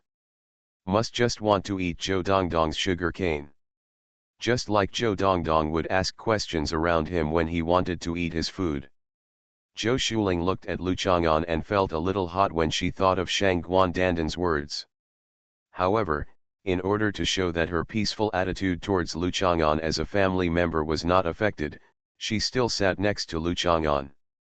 Shang Guandandan pulled the sugar cane out of Lu Chang'an's mouth and gave it back to Zhou Dongdong. Shang Guandandan didn't want to be like them and only knew how to eat. He ate and ate again. He sat on the other end of the sofa and half-lead with his eyes closed, eating. When you are full, you need to sleep to feel comfortable. Zhou Shuling dug into her shopping bag and took out a box of mint candies. When she was about to open it, she realized something was wrong. Mint was mint, but it was not mint candies, but mint-flavored family planning supplies. Lu Chang'an turned around and found Zhou Shuling holding a box of condoms in her hand. So you like mint-flavored ones? No, it's from here. Zhou Shuling quickly threw it away as if it was hot to her hands. You obviously bought it yourself. Why did I buy this? I never use it. Lu Chang'an picked it up and put it in Zhou Shuling's pocket. It's nothing to be ashamed of. It's just daily necessities. I really didn't buy it, I got it in this shopping bag. Zhou Shuling quickly took it out and threw it to Lu Chang'an, and reminded him hesitantly, You and An Nuan, you still have to use it. Lu Chang'an took it apart and opened it, then under Zhou Shuling's dumbfounded gaze, he made 3 mint-smelling balloon ponies and placed them on the table. Seeing Zhou Dongdong finish one section of sugar cane and then start nibbling the skin of the next section of sugar cane, he turned around and noticed the ponies. Zhou Shuling quickly ran upstairs with the 3 ponies in her arms. Zhou Shuling ran upstairs and looked at the 3 ponies, then she felt something was wrong. It was indeed not Lu Chang'an who bought them. He was a bold person and he would not deny that he bought them. If it wasn't Lu Chang'an, then it was Shangguandandan. It was impossible for Zhou Dongdong to buy it thinking it was mint candy. Zhou Dongdong didn't recognize such a complicated word as mint. Most likely Shangguandandan thought they were mints. No, remembering what Shangguandandan said downstairs just now, could it be that Shangguandandan wanted to let himself and Lu Chang'an, but was also afraid that Zhou Shuling would get pregnant? Oh my god, what is Duntan thinking about every day? Zhou Shuling's cheeks were hot and she couldn't help but hug the three ponies tightly. Ouch, so oily. Diudio. Lu Chang'an, Zhou Dongdong, and Shangguandandan slept on the sofa for a while. Lu Chang'an woke up first. He had something to do in the evening and did not plan to eat at home. He went upstairs to talk to Zhou Shuling and saw that she was still shy. The appearance can't help but be a little funny. The charm of a girl and the shyness of a woman have always been the two most beautiful styles of women. Lu Chang'an didn't pay much attention to what she was thinking about. It was just the three ponies. Lu Chang'an said that he never used them. It was true, but what kind of sect master, swordsman, master, emperor, general, lord, sir, etc. in history, elder brother, senior brother, master, junior brother, ancestor, uncle, etc. have used similar things? The experience is not good if they are just trying it or if both parties are not familiar with it. The earliest similar products used sheep cecum. Many people know this, but few people know that until the 1990s, sheep cecum products still accounted for 5% to 6% of the market share. Sales accounted for nearly 20%, it is an expensive natural product. Westerners love sheep especially deeply. The main manufacturing centers of these things are the slaughter country and New Zealand, which have a large number of sheep. This perfectly fits the Western positioning of places like the slaughter country and New Zealand. Isn't the exile land the most suitable place to produce these? Thinking of the sheep, he inevitably thought of the other side. Lu Chang'an frowned and rushed to Lushan Mountain. He planned to continue investigating the Women's Health Center tonight, hoping to act with Qin Yinan. The last time he acted with Qin Yinan was in Lushan when in the valley. It felt pretty good. Coming to the Xiangjiang River, which he had passed countless times, Lu Chang'an saw someone fishing on the riverside, and he remembered Du Mu's drinking alone. It's snowing outside the window, and I turn on the stove and open the wine vat. It's like fishing in the rain and sleeping under the tent in the autumn river.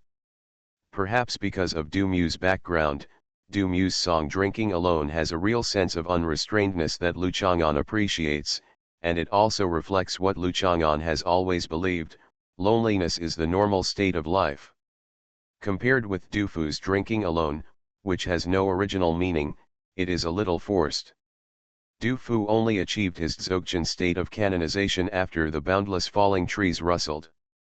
Of course, this does not mean that Du Fu was not as good as others before Dzogchen. That was also a peak that was difficult for poets throughout the ages to reach. Lu Chang'an thought about these old people, but unknowingly walked to the fishing place by the river. The fishing guy set up a fishing tent. This kind of tent is different from ordinary camping tents. Common camping tents tend to be equilateral triangles, while single fishing tents are often A-shaped. As for ice fishing tents, they are also polygonal. Lord. The fishing tent is breathable, quick to set up and open, and is sun-proof, mosquito-proof and rain-proof. It is really a good companion for fishing. Lu Chang'an looked at it and felt it was very good. The harvest is good. Lu Chang'an saw that there were a lot of goods in the big fishing bucket outside the tent. It was obviously not to prevent the Air Force from going to the vegetable market to buy. Yes, do you want to come in and take shelter from the rain? The younger brother saw Lu Chang'an's handsome appearance and gentle temperament, and looked at the drizzle outside, so he invited him warmly. Lu Chang'an bent down and got in. The little brother's tent was relatively large, and it was not crowded for two people to sit inside. The little brother poured a cup of hot water and handed it to Lu Chang'an. "It's comfortable," Lu Chang'an said with envy.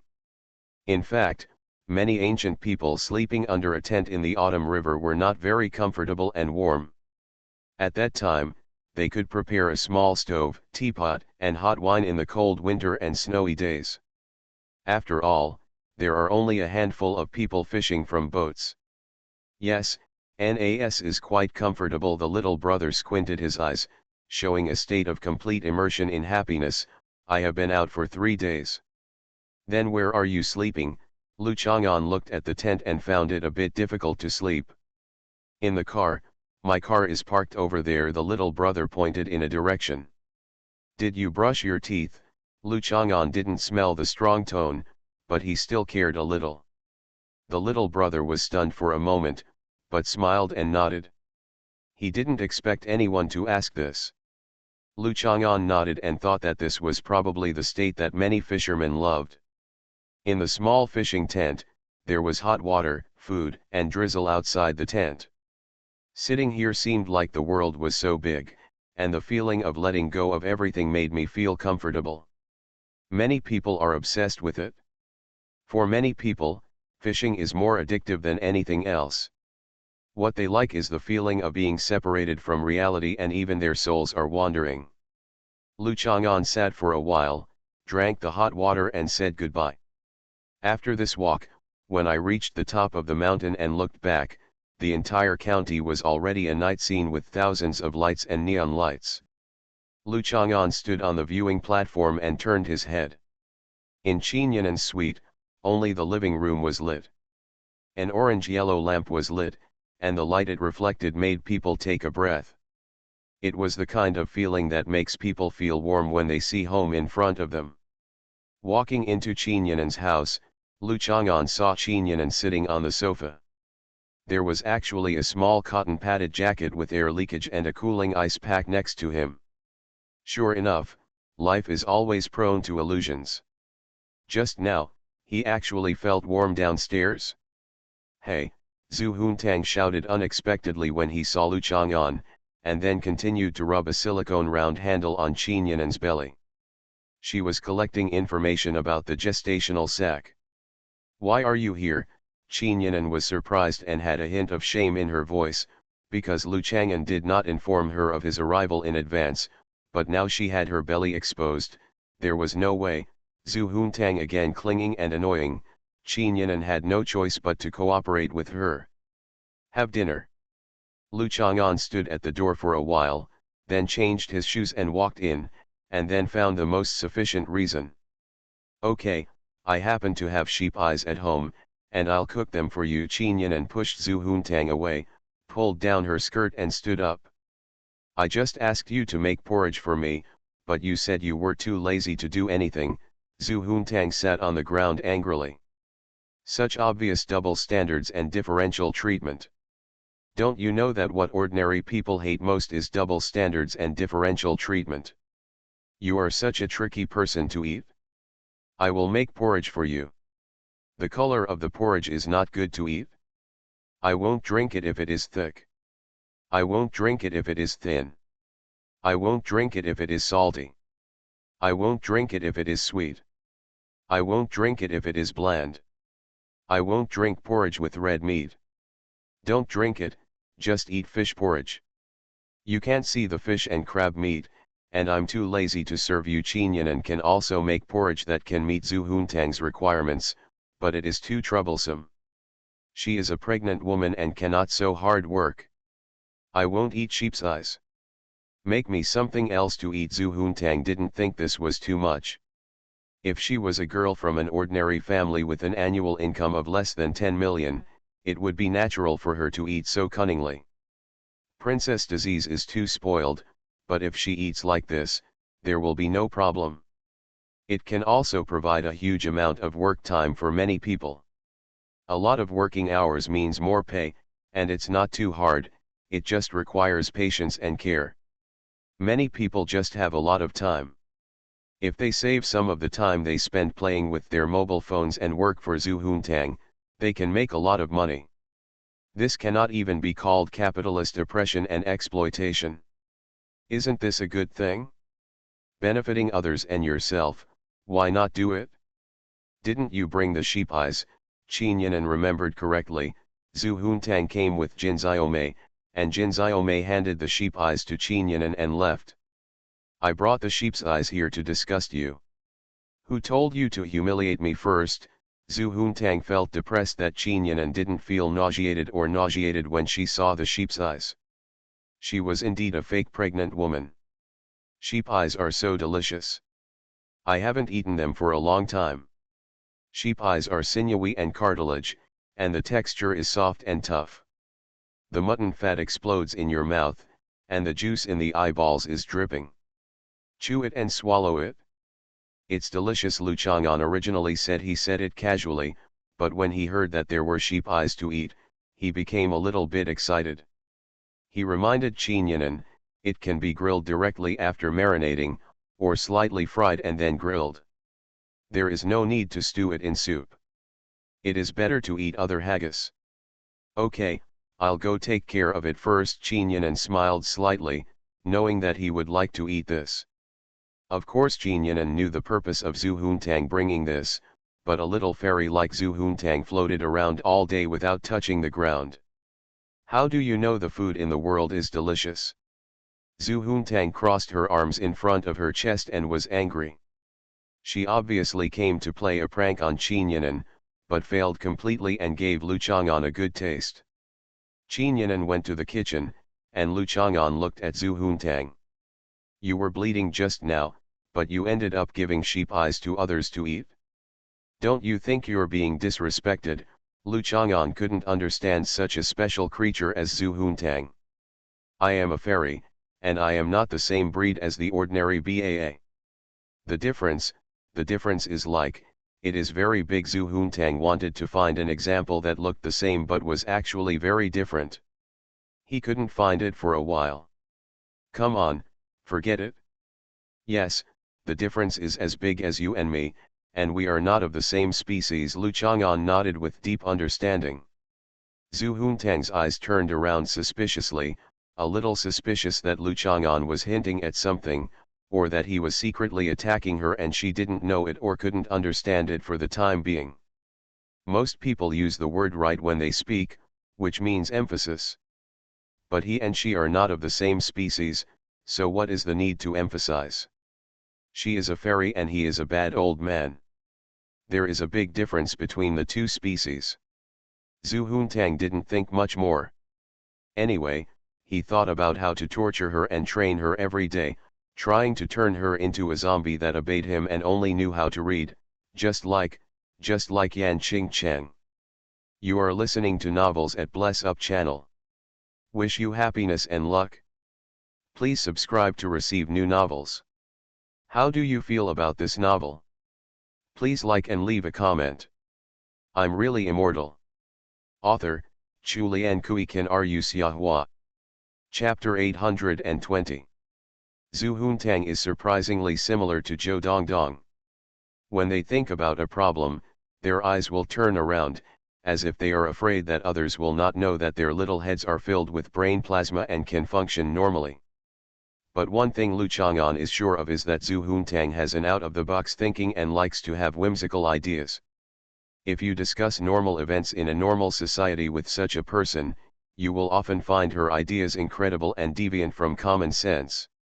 But once her thinking diverges on abnormal events, looking for the absurd truth behind it, and discovering secrets that deviate from people's usual cognition, she becomes particularly effective and accurate.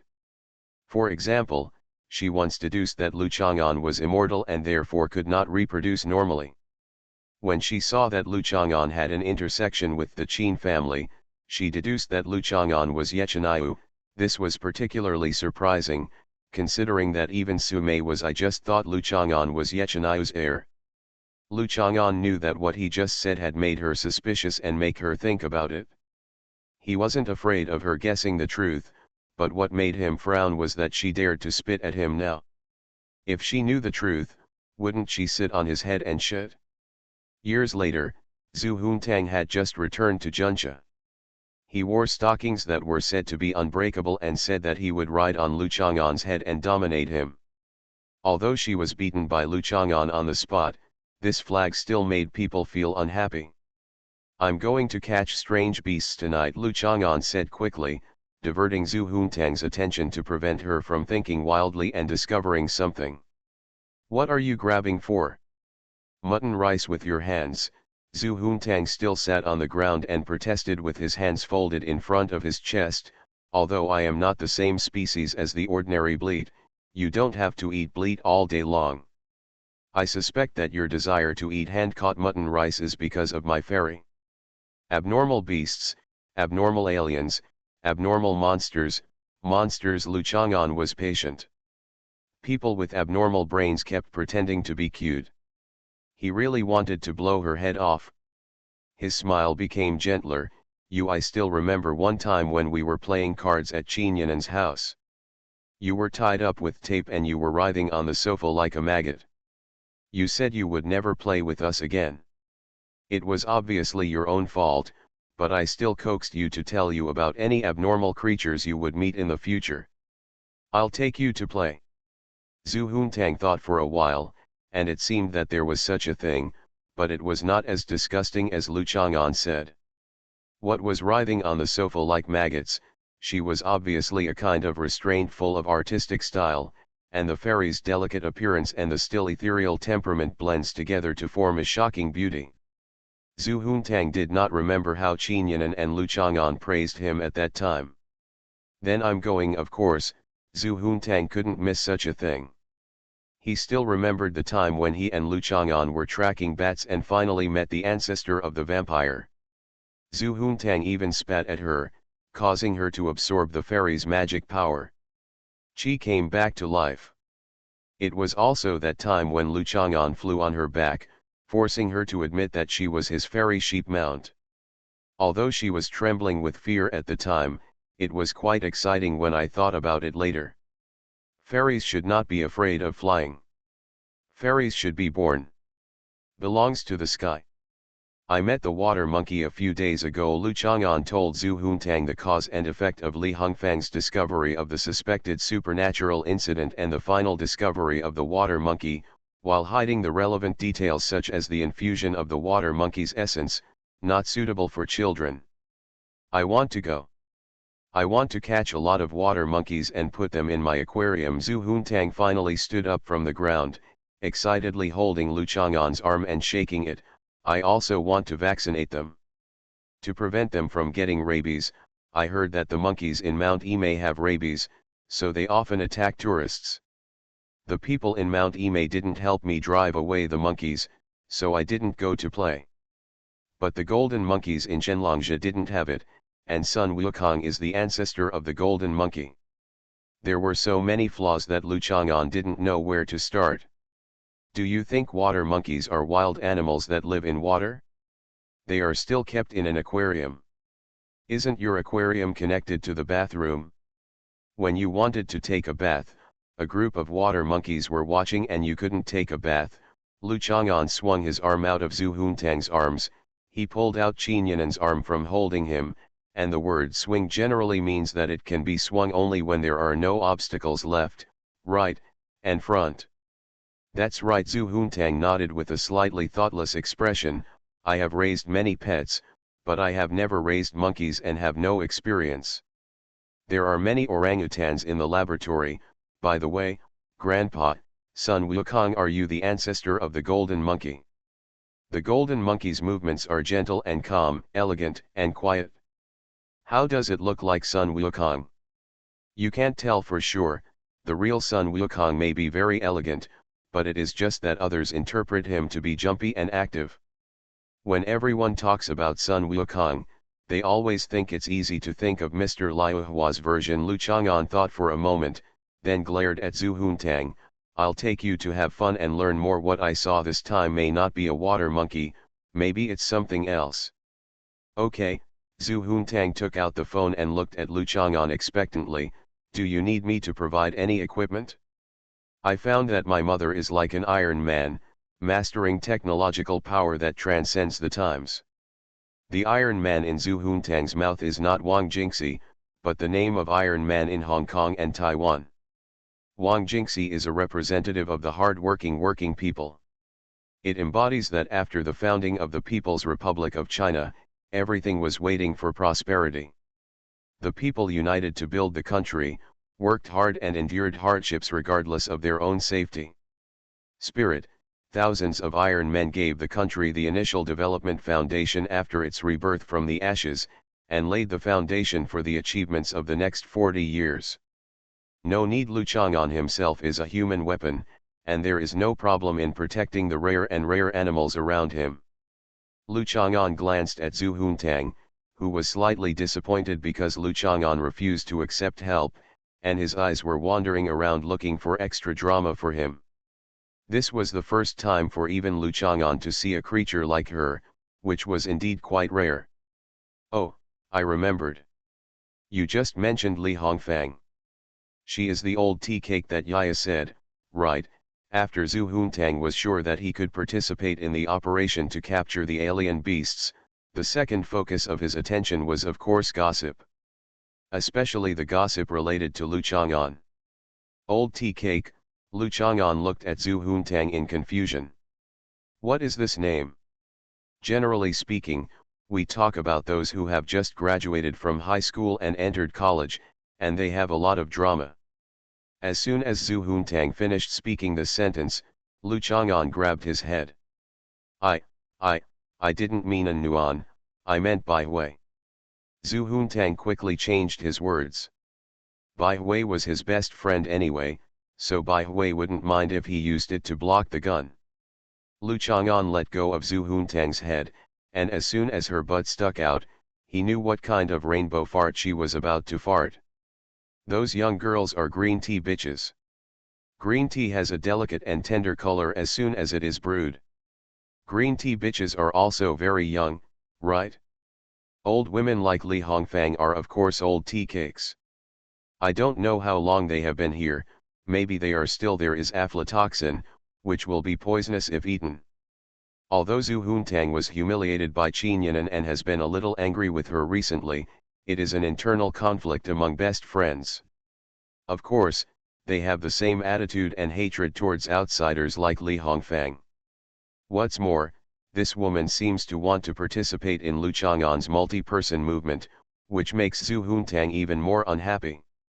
She will actively encourage Bai Hui to participate and make suggestions for Qin Yinan, but who does Li Hongfang count?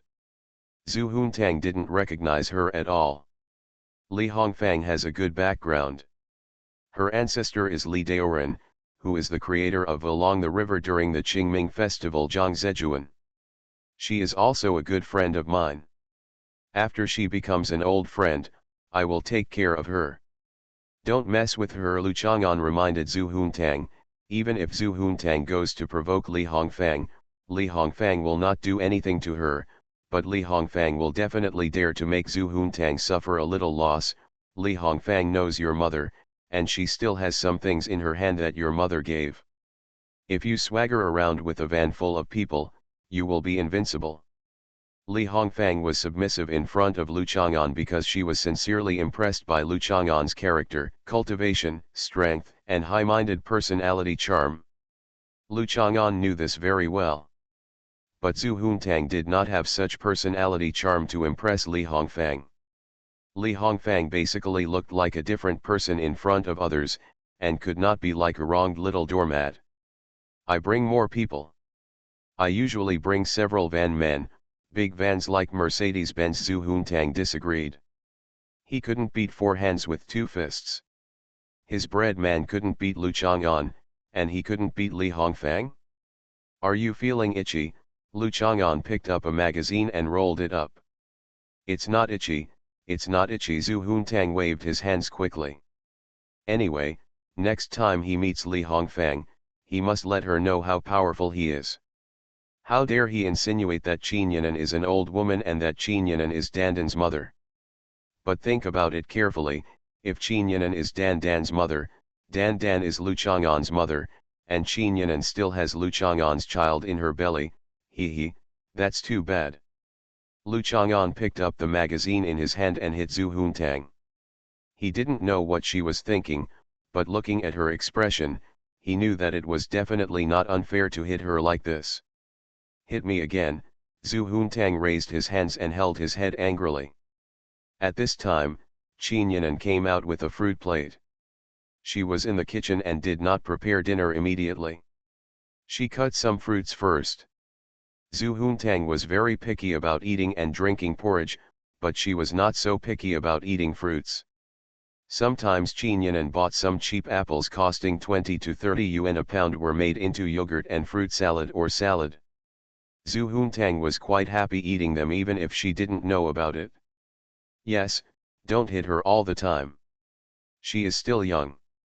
You educate her well and speak well. Why do you always hit people? Qin Yinan touched Zhu Huntang's head to show her affection. She looked at Zhu Huntang's delicate cheeks and soothed her. It feels so good that you treat me as a sister, but I am your stepmother. Stepmother, this is just a feeling, not the real identity and de facto stepmother. Qin Yinan does not define herself as Lu Chang'an's wife or anything like that. She is just a sister, but she feels the feeling of being a stepmother, which is also the feeling of love. She had no choice but to take the initiative, not on her own initiative. Zhu Huntang feels that Qin Yinan has been a little strange recently. She always tries to act like an elder, which makes Zhu Huntang feel a little awkward, but she is not too disgusted. It is normal for a little fairy like herself to make people feel affectionate and affectionate things. Qin Yinan actually trusts Lu Chang'an in educating children. For example, Ye Sijin and Qin Peng are typical examples. They are very influenced by him in terms of knowledge, personality, and especially perseverance. Even the child Zhou Dongdong, this, also witty and brave. But Zhu Huntang's education failed, and Su Mei had to bear a lot of the blame. Lu Chang'an had just taken over, and in Qin Yinan's view, Lu Chang'an was incompatible with Su Mei in every aspect, so taking over Zhu Huntang's education was a bit unruly. Lu Chang'an cannot be allowed to develop the habit of beating others while educating Zhu Huntang, or pass on the various targeted measures used to educate Zhu Huntang to the children who will educate Lu Chang'an and Qin Yinan in the future.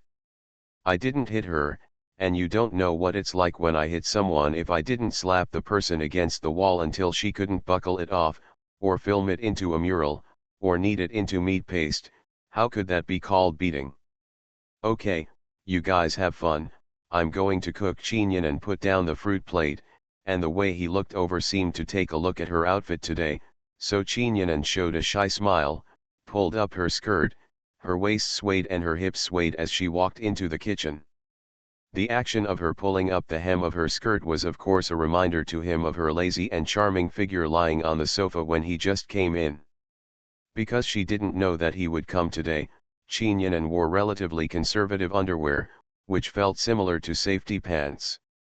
She wouldn't be too embarrassed to be seen by him, but she still felt shy. The shyness of a mature woman is naturally stunning, and cannot be compared to the coquettish and pretentious look of a young girl. I hope he will remember her shy charm just now and compare it with the shy look of some people at certain times. Qin Yinan has this kind of confidence. He once said personally that Ye Sijin is the most beautiful woman in the world. Look, Qin Yinan's butt is not better looking than that old tea cake. Zhu Huntang pointed at Qin Yinan's back and said to Lu Chang'an, a woman like Qin Yinan, in ancient times, would have definitely prevented the emperor from going to court. At the same time, when the new emperor ascends the throne, he will take her as his own. At least the third and fourth generations of emperors will make her their queen. After listening to Zhu Huntang's words, Qin Yinan turned around and glared at her. Does Qin Yinan need to compete with Li Hongfang? She didn't even know who Zhu Huntang was talking about, old tea cake. She forgot about it and didn't take it to heart. Lu Chang'an ignored Zhu Huntang and sat down to eat fruit. He had no impression of Li Hongfang's heart-shaped butt, so naturally he would not compare it. Why were you touching her belly just now? Lu Chang'an was a little concerned about this matter. Although the gestational sac should be very strong, Zhu Huntang's ability to cause trouble should not be underestimated. Oh, that's a detection instrument that can collect and analyze some data on fetal movements. Zhu Huntang sat next to Lu Chang'an. It can also let us know what the gestational sac is thinking. What is it thinking about? Lu Chang'an asked casually. There is no doubt that this is Zhu Huntang's nonsense. The gestational sac can think, which is as absurd as a man can really think with his lower body. It said that it likes little fairies the most. It doesn't eat little fairies, and it even bleated a few times to show friendship. Zhu Huntang frowned and thought carefully for a while before saying, indicating that this was real. Lu Chang'an nodded and didn't want to say anything. Usually after he nodded, he often just didn't say anything, and there was a big difference between not wanting to say anything. Qin Yinan also thought about the name of the child. She said she would name her daughter Lu Qianqian. Zhu Huntang reached for a notebook on the sofa bookcase and turned to the name written by Qin Yinan. This is definitely what I saw. The rarest characters I have ever seen are even harder to recognize than the characters in Guanju and Ge-10, and they are simply anti-human. If I were a child like Lu Changqian, it would take at least a month before I could write my own name. 1 month?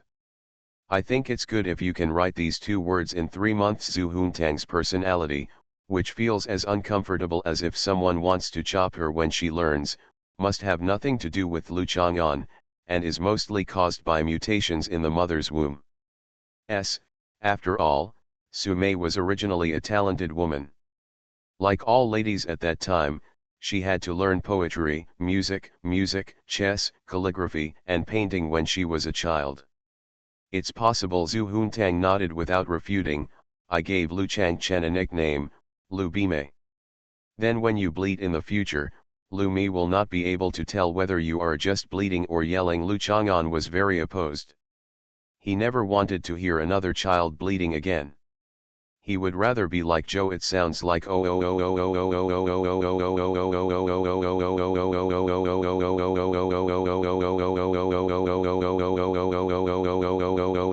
oh oh oh. Zhu Huntang didn't take it seriously. He didn't know when Lu Qianqian was born. Lu Chang'an's objection was meaningless. What's more, when he met Lu Qianqian in the future, he just wanted to call her Lu Biba. He got used to it when he called her. For example, Lu Chang'an always said that Zhu Huntang was a sheep. Zhu Huntang was also opposed to it at first, but later he started bleating consciously. What does Qin Yinan's name mean? I don't think he is better than Lu Mi. Zhu Huntang said with certainty. Her name is very good. Lu Chang'an glanced at Zhu Huntang thoughtfully. Zhu Huntang stared at Lu Chang'an with wide eyes. Lu Chang'an gave up and peeled off a lychee and ate one. He actually expected her to understand the hint in his eyes and to think deeply about it. She would realize the profound meaning of Qin Yinan's name. Gao Gao is an adjective. The rain and snow are coming. There is annotation in Wen Xiao Long that Gao Gao describes the appearance of the rising sun, and Han is the state of rain and snow. The source of this word is poetry Xiao Xiao Ya Jiao Gong. The rain and snow are lingering, and when they see the sun, they disappear. Lu Chang'an explained briefly. I am also someone who has done some research on the Book of Songs. Why don't I know? Zhu Huntang was incomprehensible and followed Lu Chang'an to eat lychees. It was hard for Lu Chang'an to understand her. After just learning one piece of Guanju and one piece of Ge-10, he felt that he had already studied the Book of Songs. This kind of confidence was like rain and snow blowing in his face. The bright sun also wants to avoid its sharp edge, not daring to compete with her. The good thing about this name is that it comes from Jiaogong. Qin Yinan chose this name in the hope that Lu Changqian's children can live in harmony with her brothers and sisters in the future. It means the hope that everything will be prosperous for the family. I understand. Lu Chang'an still admires Qin Yinan's cultivation and knowledge. Jiaogong is far less popular than Guanju and Ge-10 that everyone can recite and understand. Basically, only college students who have read a little bit will come into contact with it. Arrive. Although I don't know what you are talking about, I feel that it is very powerful. Zhu Huntang is not interested. He has already done some research on the Book of Songs. Just like leading an enterprise, it is not necessarily necessary to understand all aspects of the enterprise. You only need to know a little bit of relevant knowledge to help you steer in the general direction. What's more important is the control and utilization of professionals. She can now use her study of the Book of Songs to discuss classical poetry with Lu Chang'an. This level is enough. When someone wants to compete with her in the field of the Book of Songs, she will throw Lu Chang'an out. Isn't this possible? No problem. Just like in the novel, the hostile forces came to provoke, and the supreme protector fairy of Zhu's Fenglai sword sect came out to challenge, but she was bullied and cried, and she quickly found the sect master. Ah! Doorkeeper, BAA. BAA BAA BAA BAA. BAA, BAA BAA, BAA BAA. BAA BAA. Because it is the bleeding universe controlled by the fairy sheep, everyone speaks bleeding language. Next, the sect leader shows off his power and defeats the hostile forces. Isn't the fairy just as proud and arrogant? As for the other party's dissatisfaction, what does it matter? It just wants you to refuse to accept the defeat and keep holding your breath. If the other party is convinced and even engages in a friendly exchange, the pleasure will be greatly reduced. When you see lychees, do you think of a poem? Lu Chang'an took a deep breath and calmly showed his super patience. The Book of Songs is still a bit difficult for Zhu Huntang. She can start with some well-known and excellent poems and draw inferences from one example to help her understand the meaning contained in these poems. Ancient climate changes, changes in clothing styles, and common knowledge about geography. Zhu Huntang looked at the lychee in his hand and chanted, "A sheep came running and bleated." No one knew it was Lu Chang'an. Lu Chang'an smiled, nodded, looked around, and peeled the lychee slowly. He found that his super patience was not that super strong, or that no matter how strong his patience was, it would be worn away by Zhu Huntang. Amazing, amazing. Lu Chang'an calmly decided not to do anything to Zhu Huntang now, but tonight would be something she would never forget. Zhu Huntang opened her mouth. She actually had a better poem. A dog came running and howled. No one knew it was the master of the house. She used her own dog named the master to compose a poem to insinuate Lu Chang'an and let him. There is no evidence.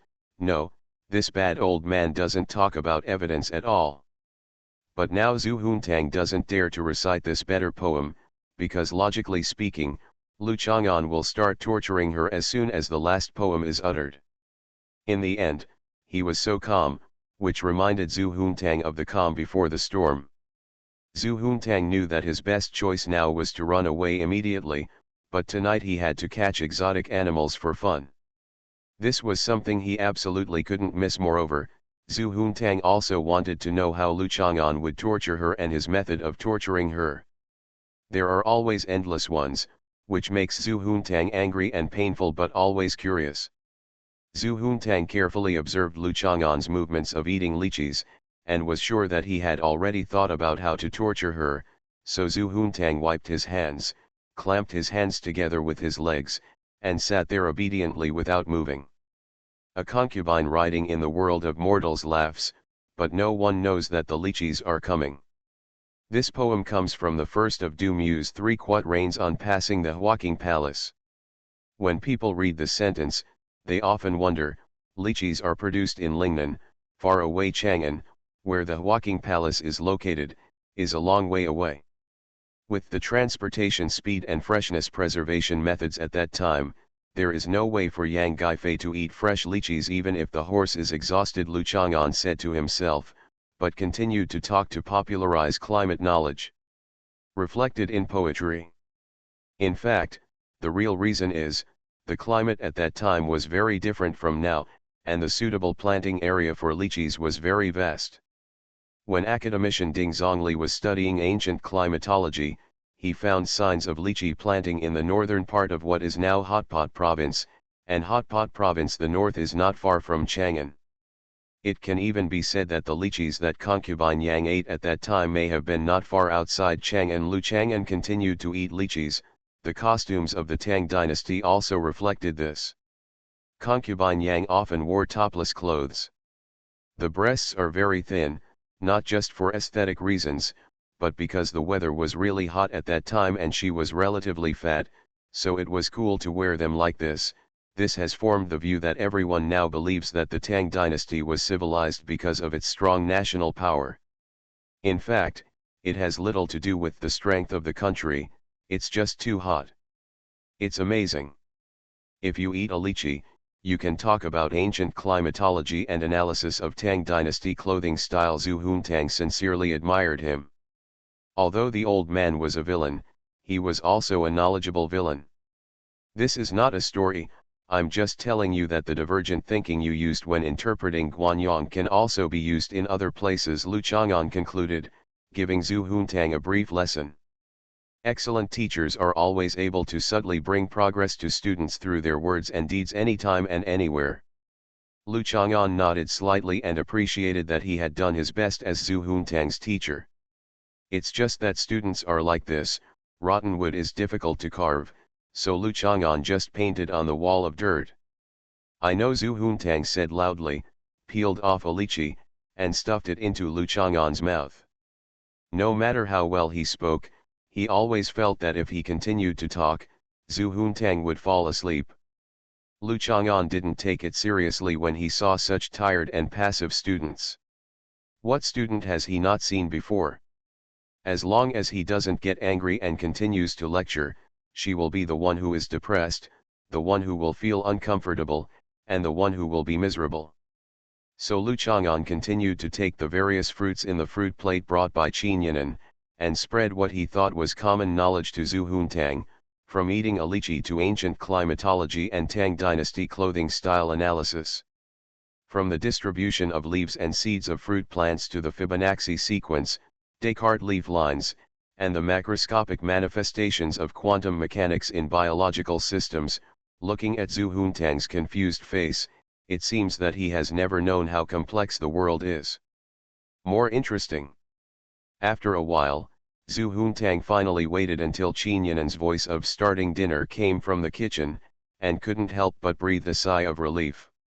Qin Yinan's words were definitely fairy sounds. Only the matter of eating could interrupt his chattering torture of Zhu Huntang. At the same time, Zhu Huntang keenly observed that Qin Yinan had been busy in the kitchen for such a long time and did not participate in the conversation at all except delivering the fruit plate. This is both normal and abnormal. Because Qin Yinan must have a deep love for Lu Chang'an. With Qin Yinan's character, another beautiful, elegant and lovely fairy chatted alone with Lu Chang'an for a long time. Even if Qin Yinan is a trusted best friend, Qin Yinan will come to blend in and show her presence from time to time. Feelings, or making some small gestures to express the close relationship between her and Lu Chang'an, intentionally or unintentionally warning Zhu Huntang not to cross the line of ambiguity. But Qin Yinan was not like this. This was not the best friend Zhu Huntang knew very well. Could it be that Qin Yinan felt that she had no charm and was really just a BAA? Even if you are a BAA, isn't there someone who loves you? It's really strange, maybe Qin Yinan felt that the son's status was stable because of his mother's status. After all, she showed off to Zhu Huntang the queen seal given by Shangguan Dandan. Thinking of this, Zhu Huntang's focus shifted. Dandan had the queen seal given to the queen. I wonder if there is any similar treasure to prove the noble status of fairy Zhu Huntang. I'll go play with Dandan tomorrow. Grandpa, why is Qin Yinan so sure that her child is a daughter?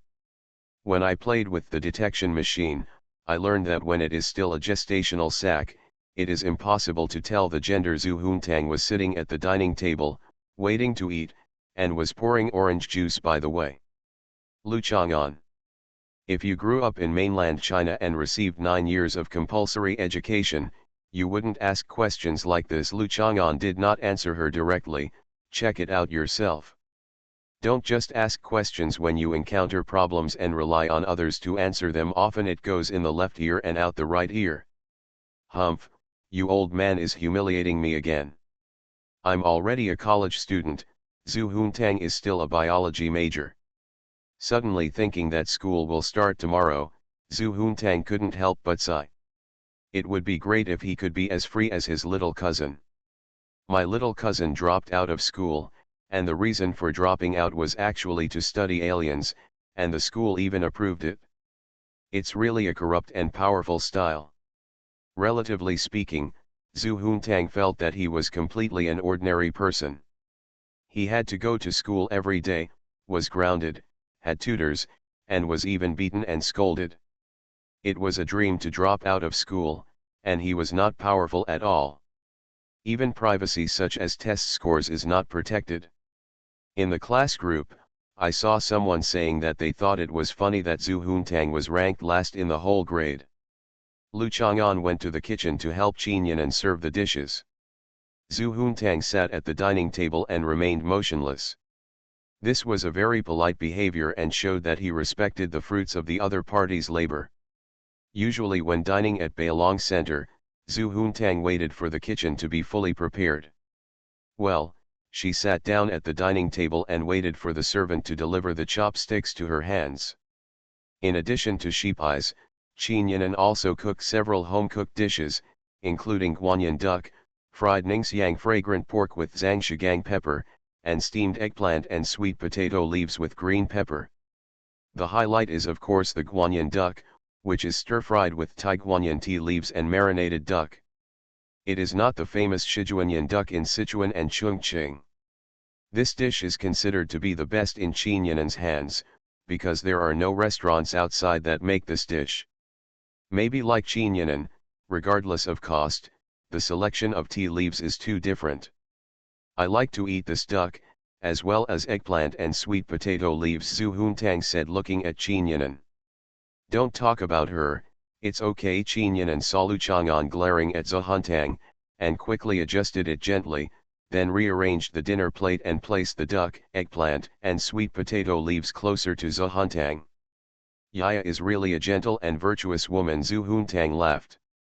As long as Lu Chang'an was around, Qinyan especially liked to show a traditional temperament suitable for a wife.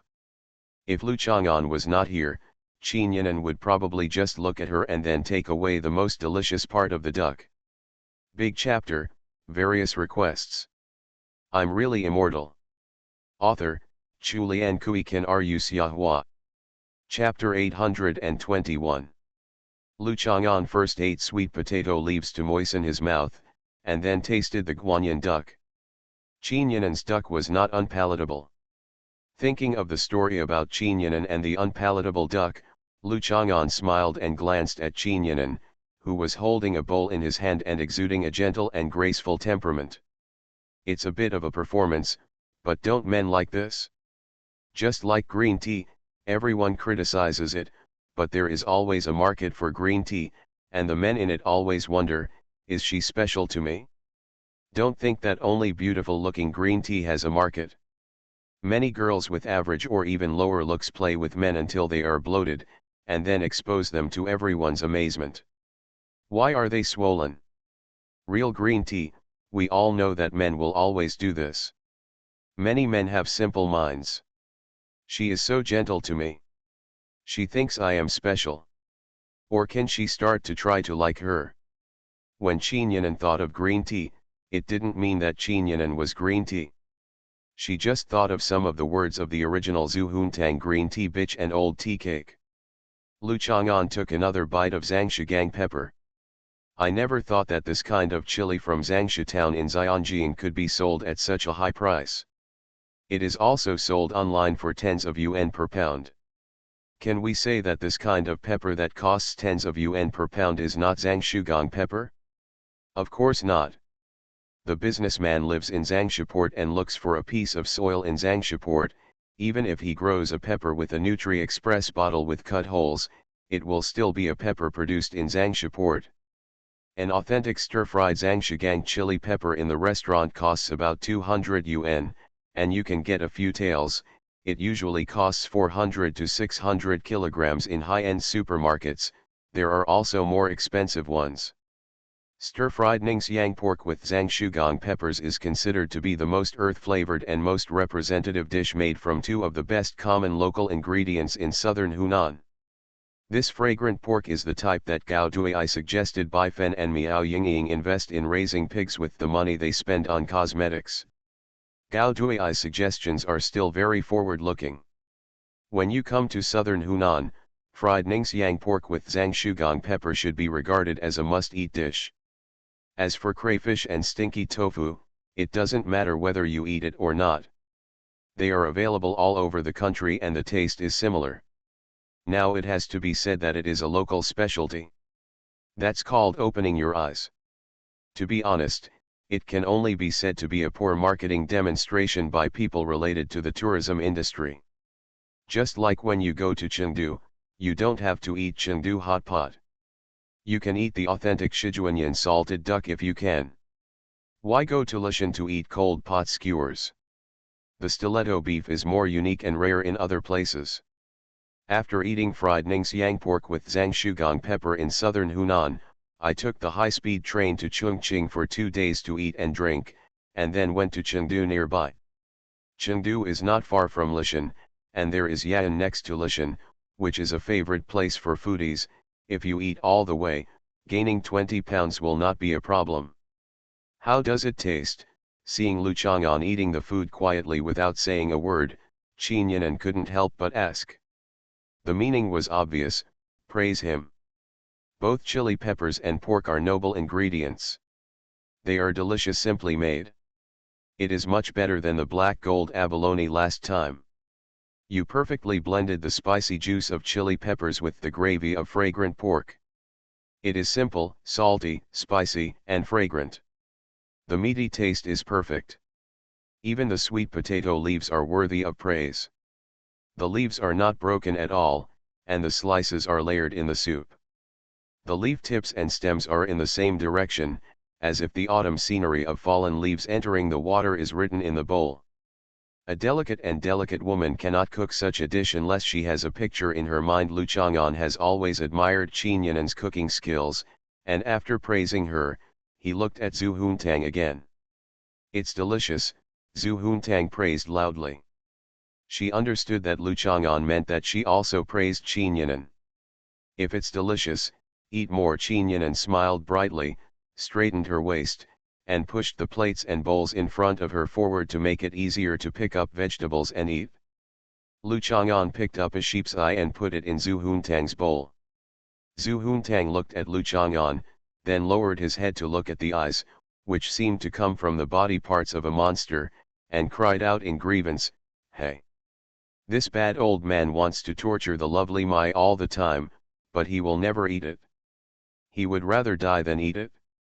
He would rather eat the flowers and plants grown by Qin Yinan than eat this." Qin Yinan picked it up and ate it, and said angrily, "Eat well and don't make a fuss while eating. Eating seriously is the way to respect the chef." Zhu Huntang changed the bowl. The sheep's eyes were too scary. Even though he was a fairy sheep and not the same kind as ordinary sheep, he still inevitably had emotions similar to objects. After eating, Zhu Huntang immediately left the table so as not to delay Qin Yinan in clearing the table. This is also a very high level of cultivation and etiquette.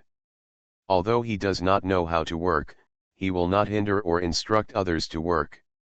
Lu Chang'an helped Qin Yinan pour out the leftovers and followed her into the kitchen. Qin Yinan opened the refrigerator and prepared some desserts. She felt that she had a good appetite recently.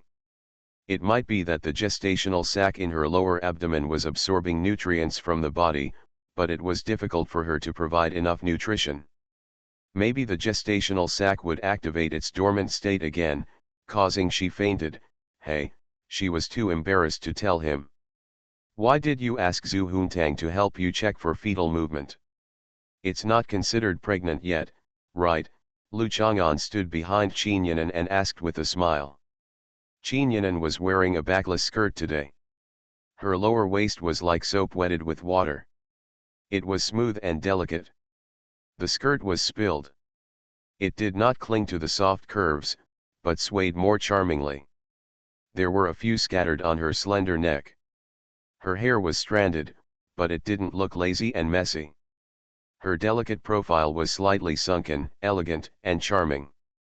The corners of her mouth were slightly raised. She turned around and pinched a pickled cherry and stuffed it into Lu Chang'an's mouth.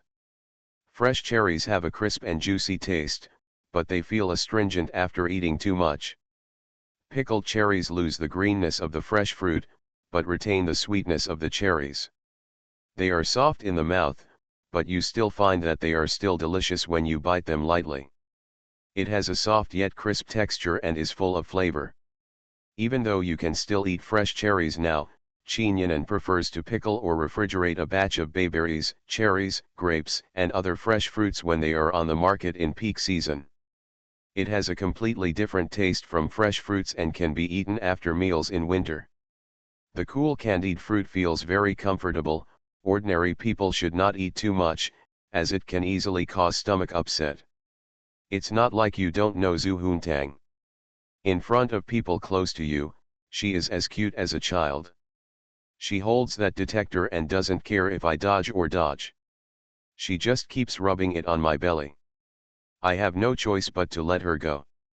And maybe we can actually detect some data, so I might as well cooperate with her, Qin Yan'an also said helplessly, while placing the dessert on a long dinner plate, pouring the simple pattern with sauce come out and decorate it with mint leaves and gold foil. Cute like a kid? So cute, Lu Chang'an nodded. Testing needs to be done by professionals and professional equipment. Zhongqing is repairing Sunangziu's underground base at Hunan University. Most of the equipment can still be used. When it is confirmed that the base can be opened again, I will apply to her for permission to use it. When Lu Chang'an destroyed the underground base, he actually had the highest authority, but he could not destroy the gold coins. Now that Tesla is gone, there are no anti-human robots like gold coins in the underground base. It is also a good thing to return to Sunangziu's hands. Zhongqing can take charge of this matter because she already knows that Sunangziu is Sumei's problem. Qin Yan'an knew Zongqing's status in the Zhu family. As the helm of the family, he would always cultivate a confidant. This confidant does not have to be excellent in all aspects. The most important thing is to be controlled, which is more important than talent.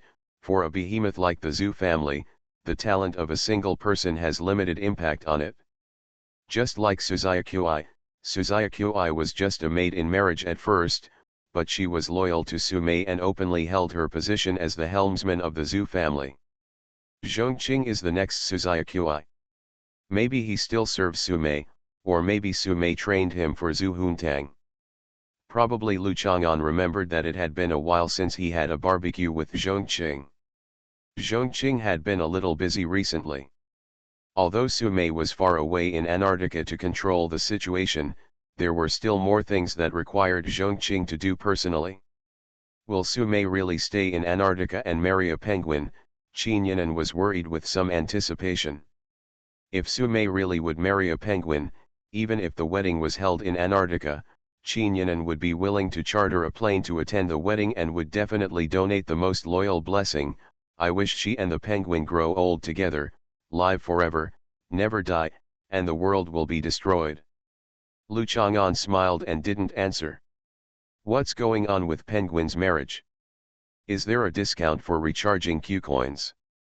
This woman will come back sooner or later. She can't stay peacefully in Antarctica.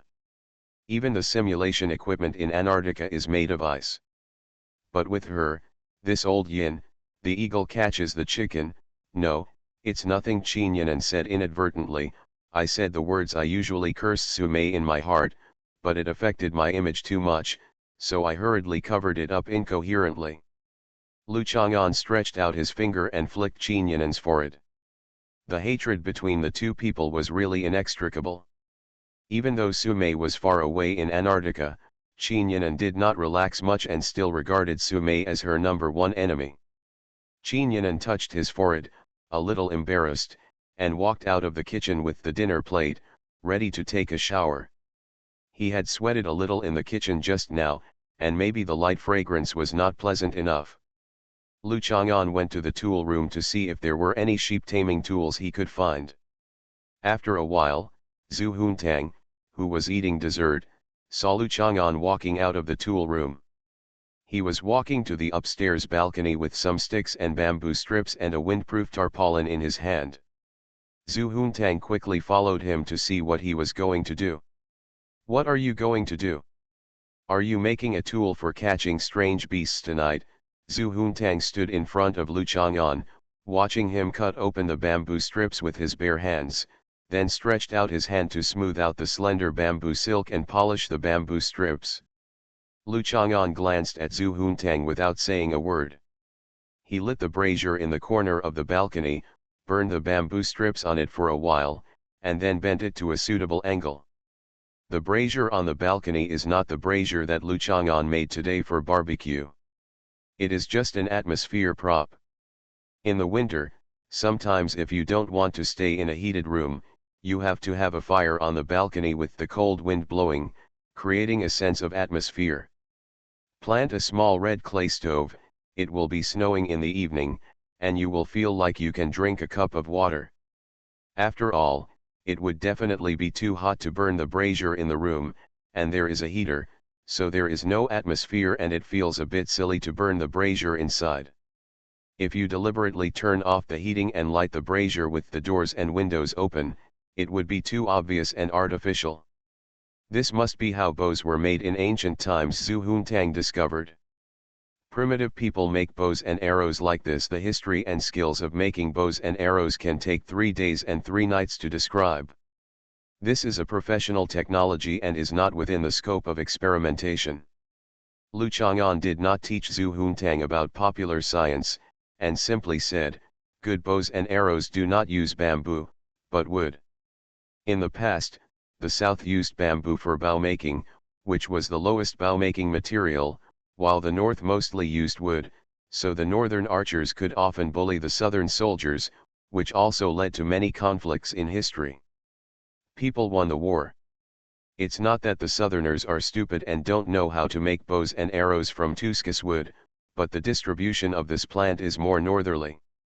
There are also plants in the South, but not so many. The distribution of plants is of course determined by climate. Many professional studies history liberal arts students simply don't understand how to study history from these perspectives. History is a comprehensive subject, but many history students know nothing about geography, climatology, botany, etc., and are not qualified to study history at all. They spend all day holding notes from ancient books. If you go back and forth like that, it would be unreasonable to work behind closed doors and go out, if I. Zhu Huntang's eyes widened. She had already discovered that Lu Chang'an often talked about it, and the central idea was to belittle liberal arts students. It was basically Lu Chang'an's version of the saying "a useless scholar." She just saw Lu Chang'an burning bamboo with fire, and he was able to talk about the reason why the North won the Civil War because of the weather. Zhu Huntang couldn't help but suspect that the reason why many women like him is because there is always something to talk about when they are with him. People improve their relationship through communication. The more two people talk together, the better their relationship will be. This is the so-called speculation, and if they can't talk to each other, it is called talking but not speculating. There are too many sentences, even half a sentence is superfluous for two people together. Can their relationship be good? Lu Chang'an is very good at talking nonsense when he is with anyone, so he always makes others think, "Oh, it is so fun to chat with Lu Chang'an. He can answer whatever I say," which is very pleasant. In other words, as long as you invent a high-level chat robot and send these chat robots to Baihui, Qinyanan, and others, you can win over Lu Chang'an. Ba ha, ba, ba, hey. Thinking of this, Zhu Huntang immediately took out her mobile phone and sent a message to Zhongqing, asking Zhongqing to set up a related project and come up with a plan as soon as possible. She wanted to get the first version of the chatbot as soon as possible. Feeling that he had tricked Lu Chang'an, Zhu Huntang felt a little complacent. He walked up to Lu Chang'an with his little skirt and saw that he had finished the bamboo and was building a cross with 2 wooden sticks. Zhu Huntang walked to the cross, turned around and leaned against the cross. He raised his hands and put them on the crossbeams of the cross. This cross is as tall as me. Do you think I look like Jesus? Jesus was tied to the cross. It doesn't look like he was attached to the cross. Lu Chang'an shook his head. Then you tie me up and take a picture for me, Zhu Huntang suggested.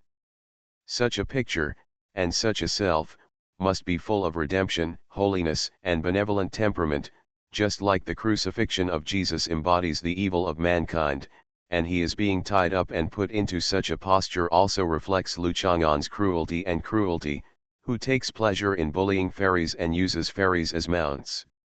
Although Lu Chang'an did not expect it, he still felt that it would not be surprising if she made such a request. So Lu Chang'an tied her hands and feet to the cross. Did Jesus tie his feet? I remember Jesus only tied his hands. Zhu Huntang was confused. Although she didn't know much about religion, she had visited many famous cathedrals, and naturally she had a vague impression after seeing too much. When Jesus was tied to the cross, he was like a mortal with no magic power. You are different. You are a fairy. What's the use of just tying your hands? You must tie your hands and feet to make you look powerful. Lu Chang'an gave it to Zhu Huntang, gave her an explanation that would satisfy her. That's true, Zhu Huntang urged, then tie me up more beautifully, with beautiful bows on my arms and feet. Don't use too much force, be gentle, be gentle. I'm in a little pain.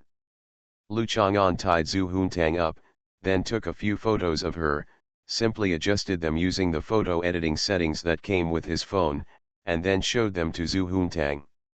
Zhu Huntang looked at himself in the photo. When Lu Chang'an took the photo, he blocked the light with his hands to create shadows, creating a layered light and shadow effect on Zhu Huntang's body and face. The background was dark, which matched his peerless appearance. It really makes a simple mobile phone photo full of artistic feeling. Yes, mainly because I am good looking and you have good skills, Zhu Huntang said matter-of-factly. Now you can take me apart. Let's ask Qinyanan if she wants to take a tied-up photo. She should be similar to the Virgin Maria's feeling. Lu Chang'an put away his cell phone, but instead of helping Zhu Huntang untie him, he began to nail the bamboo strips to the cross. Let me go. Zhu Huntang felt vaguely that something was not good. After Lu Chang'an nailed the bamboo strips, he began to cut the windproof tarpaulin. What do you want to do with me? Zhu Huntang secretly yelled.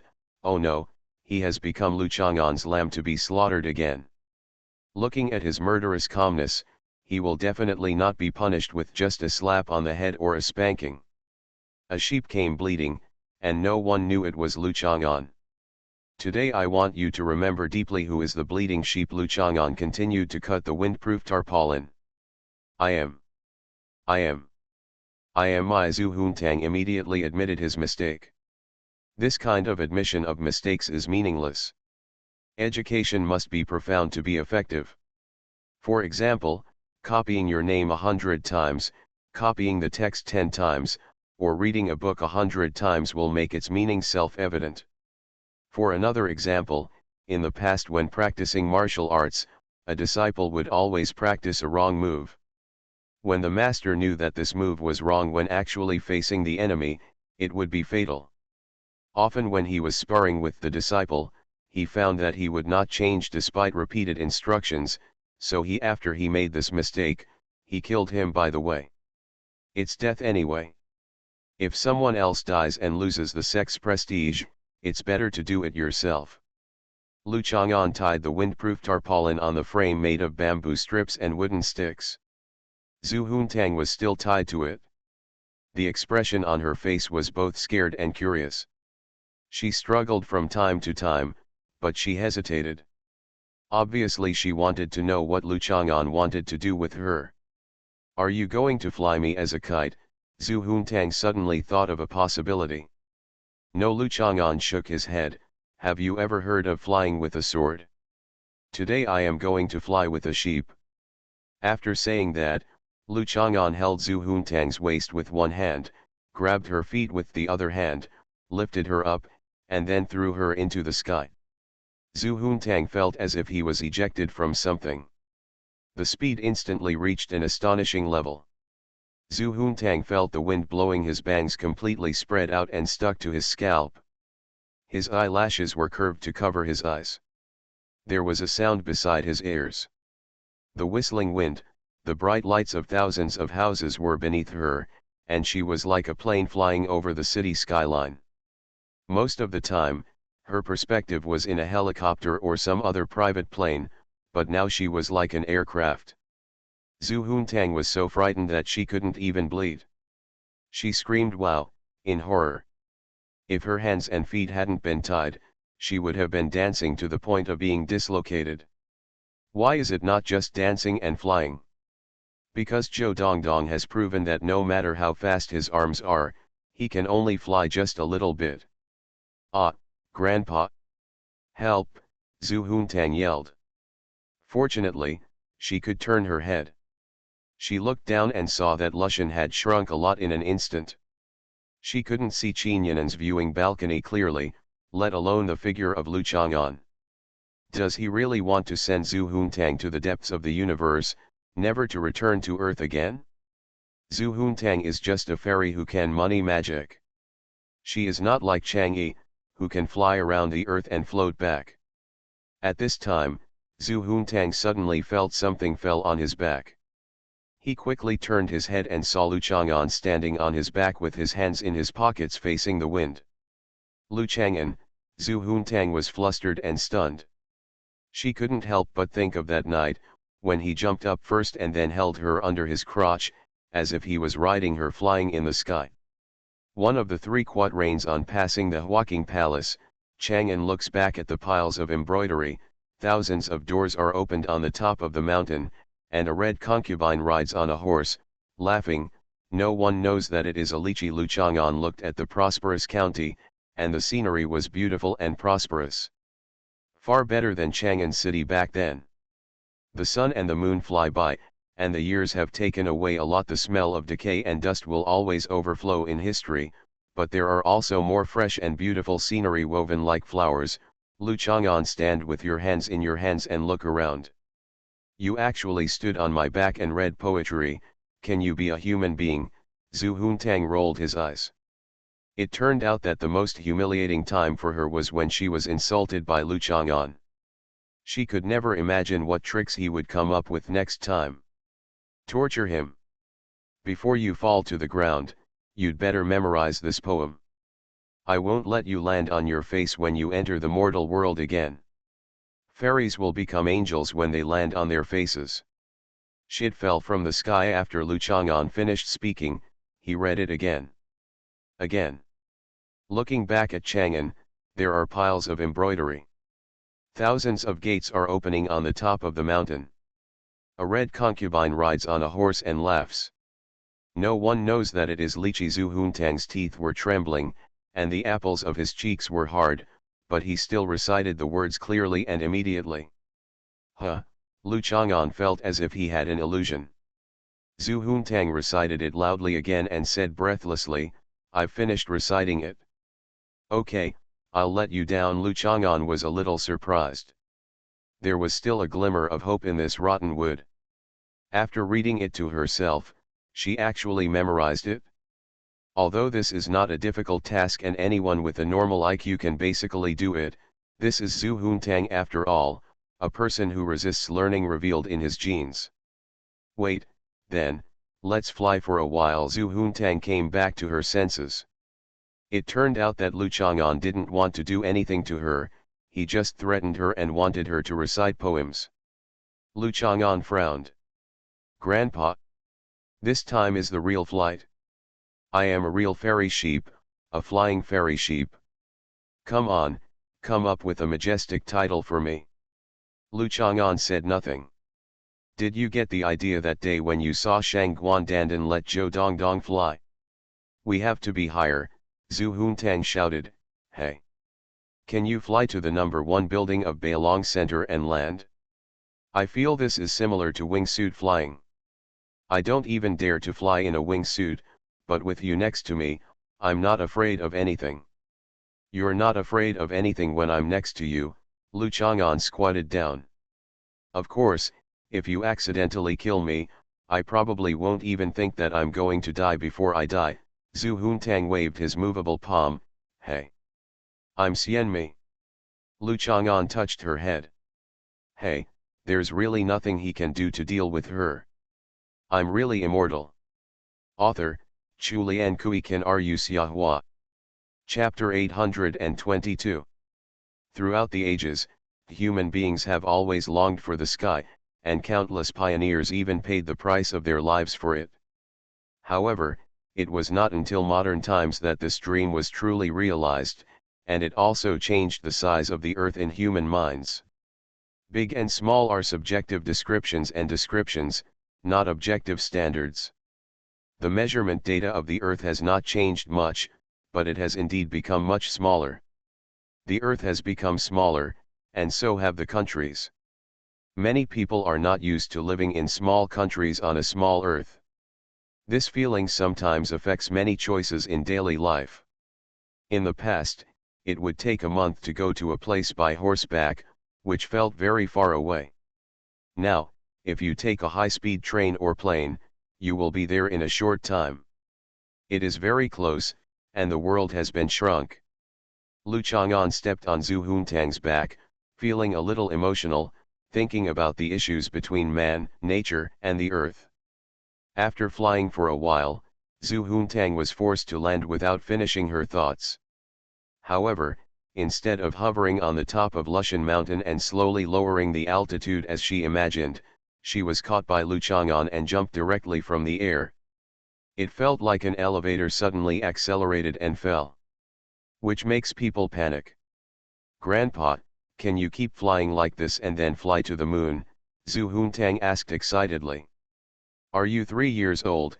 If he could fly to the moon like this, then Lu Chang'an had already flown back and forth between the earth and the moon countless times. Every time he went to the moon and brought some rocks back, he might have filled up the Pacific Ocean by now. He didn't think that Zhu Huntang even lacked such common sense, she was just too excited. I'm 4 years old, Zhu Huntang said coquettishly, and then waved his hand to signal Lu Chang'an to help her untie her. With a gentle tug, Lu Chang'an removed the seemingly tightly tied rope. The so-called rope skills now are all leftovers from Lu Chang'an's past play. In Lu Chang'an's view, rope art is widely used, and it is indeed an art to achieve the ultimate in practical skills.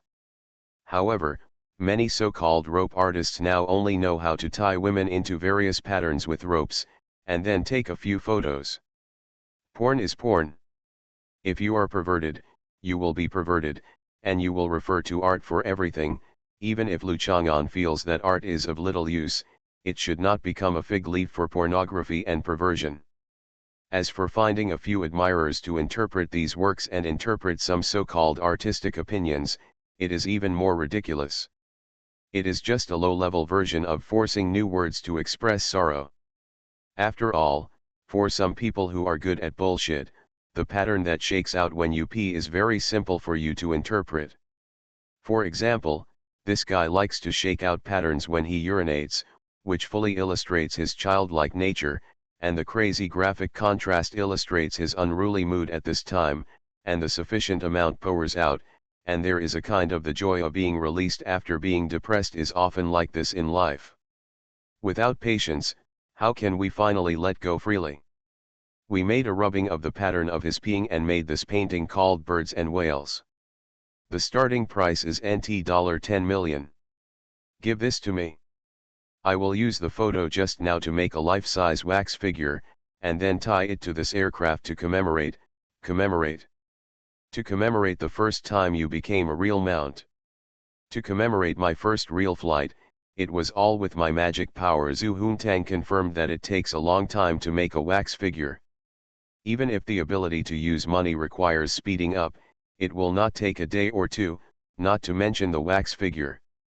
Exquisite production requires slow work and meticulous work, so that it can perfectly restore Zhu Huntang's peerless appearance and fairy temperament. It is impossible to completely restore it. The wax figure is a dead thing after all, without the innocent and lively agility of Zhu Huntang. Fortunately, there are already relatively powerful wax figure production studios in China, which are more efficient. There is no need to go abroad to order. Once anything is mastered by the Chinese, it will inevitably improve production efficiency and reduce costs. The Chinese are not lazy. Dilly beautification has become a habit of craftsmanship. With your magic power, Lu Chang'an wanted to throw her out again to see if she could fly with her own magic power. Zhu Huntang nodded and didn't explain much. As we all know, people can't fly. Since she could fly, of course she relied on her magic power. You said it yourself, you are an immortal who walks on the moon, and I am your mount, a fairy sheep. How could an immortal choose an ordinary BAA that can't fly as a mount? Of course you have to choose an immortal who can fly. Yeah, Zhu Huntang thought about it carefully and found sufficient proof. Just now is the proof of this fact. On the surface, it seems that you threw me into the air, but in fact, this is the uniqueness of the immortal and the immortal's mount. In terms of takeoff, my mana does not enable me to fly directly, but the fact that it enables me to fly actually occurs, which means that I take off with my own mana. Do you understand? It sounds reasonable, but it is completely nonsense. Lu Chang'an frowned. What kind of nonsense is this? But Lu Chang'an had calmed down and was too lazy to continue taming the sheep, and he didn't want to say anything more to her. There's another thing that I'm very confused about. Although you just mentioned commemorating the first time I became a real mount, I feel that in our recent conversations, you basically no longer say that I am your mount or anything like that. Then call me Bleat, Little Sheep, and other cute names. Zhu Huntang looked at Lu Chang'an suspiciously. Do you have to use me as a mount for you to feel comfortable? Lu Chang'an turned around and packed up the various tools on the rooftop balcony. Taming the sheep was not successful, it was just causing trouble for himself. Lu Chang'an was cleaning up the various pieces of garbage that he had just made, and calmly summed up the useless work he had done. No, I think this is a signal. Just like I often snap my fingers, someone will bring what I need to me. These are all signals. People always convey various signals unconsciously, just like see if it is caught or understood. This change of yours is also a signal. I think it is a bit dangerous and I want to analyze it. Zhu Huntang frowned. There is nothing that can be done about it. Zhu Huntang can treat other people. Don't use your brain, because even if others face Zhu Huntang who has no brain, they can't do anything to her. But Lu Chang'an is different. If Zhu Huntang doesn't use his brain, he may be tortured to death at any time, so he still needs to be vigilant. The staff around him, assistants, bodyguards, nannies, maids, etc. are always catching the various signals sent out by Zhu Huntang and making their own understanding and response. Facing Lu Chang'an, Zhu Huntang has to do this to him. This guy will not receive and actively understand the signals sent by Zhu Huntang, because he is too strong and can deal with her at will. This also gives Zhu Huntang a little precaution. He would inadvertently send out some signals when the enemy had an opportunity to seize the opportunity. Zhu Huntang caught it, and it was more or less useful, although it was basically useless most of the time. The actual gap was too big, knowing that he was going to tear his little one apart. When her skirt and socks were removed, Zhu Huntang could only lie on the bed crying and being torn apart. If you don't call me, Little Yang, Xian Yang and so on, are you downplaying these labels on me? As for why you are downplaying, it's probably because you have unreasonable thoughts about me. If I have with a very strong label for a mount, you feel that you have unwanted thoughts about a mount, which is very shameful, so you try to downplay this label, so that when you do whatever you want to me, you feel that sense of guilt and shame. It's not that strong anymore, as if it's just satisfying one's normal desires. Lu Chang'an really couldn't stand listening anymore. He had just decided to calm down and not be so irritable when taming sheep in the future, but how could he endure this? So Lu Chang'an went to the trash can, took out the bamboo stick he had just thrown in, and walked towards Zhu Huntang. "Ah, gentlemen, gentlemen, you are a fart gentleman," Zhu Huntang exclaimed. He had no time to say nonsense like a gentleman talks but doesn't use his hands, and ran away quickly, waving his hands and bleeding. But how could Zhu Huntang run away from Lu Chang'an? Just as he ran to the living room, Zhu Huntang swooped down to the corner of the sofa and tried to fight back by throwing a pillow at Lu Chang'an, but Lu Chang'an had already held him down and hit his butt hard with a bamboo stick. He whipped her hard several times. After Qin Yan'an took a shower, she simply tidied up her hair and makeup, changed her clothes and came out. She saw Lu Chang'an holding the remote control, watching the TV changing channels with a heartbroken heart, and Zhu Huntang lying on the sofa crying. "What's wrong?" Qin Yan'an looked at Zhu Huntang, who was lying on the sofa. She pressed her hands on the pillow, her cheek resting on the back of her hands, with tears in her eyes.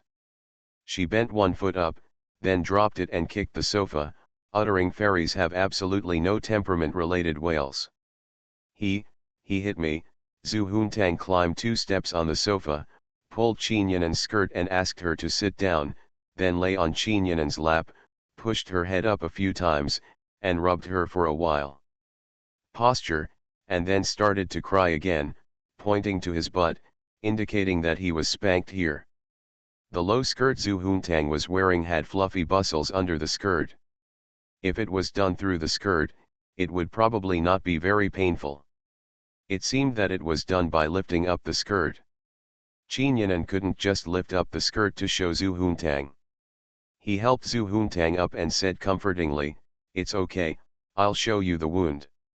If it's swollen, you have to apply some medicine quickly, otherwise the delicate skin and tender flesh will easily leave scars." Zhu Huntang didn't want to leave a scar, so he quickly got up. He felt that his butt was burning, and the skin might really be broken. He couldn't help but feel frightened. Was he really going to become an imperfect fairy? This is absolutely unacceptable. Should we call a helicopter to take her to the airport and transfer her to the best hospital for treatment?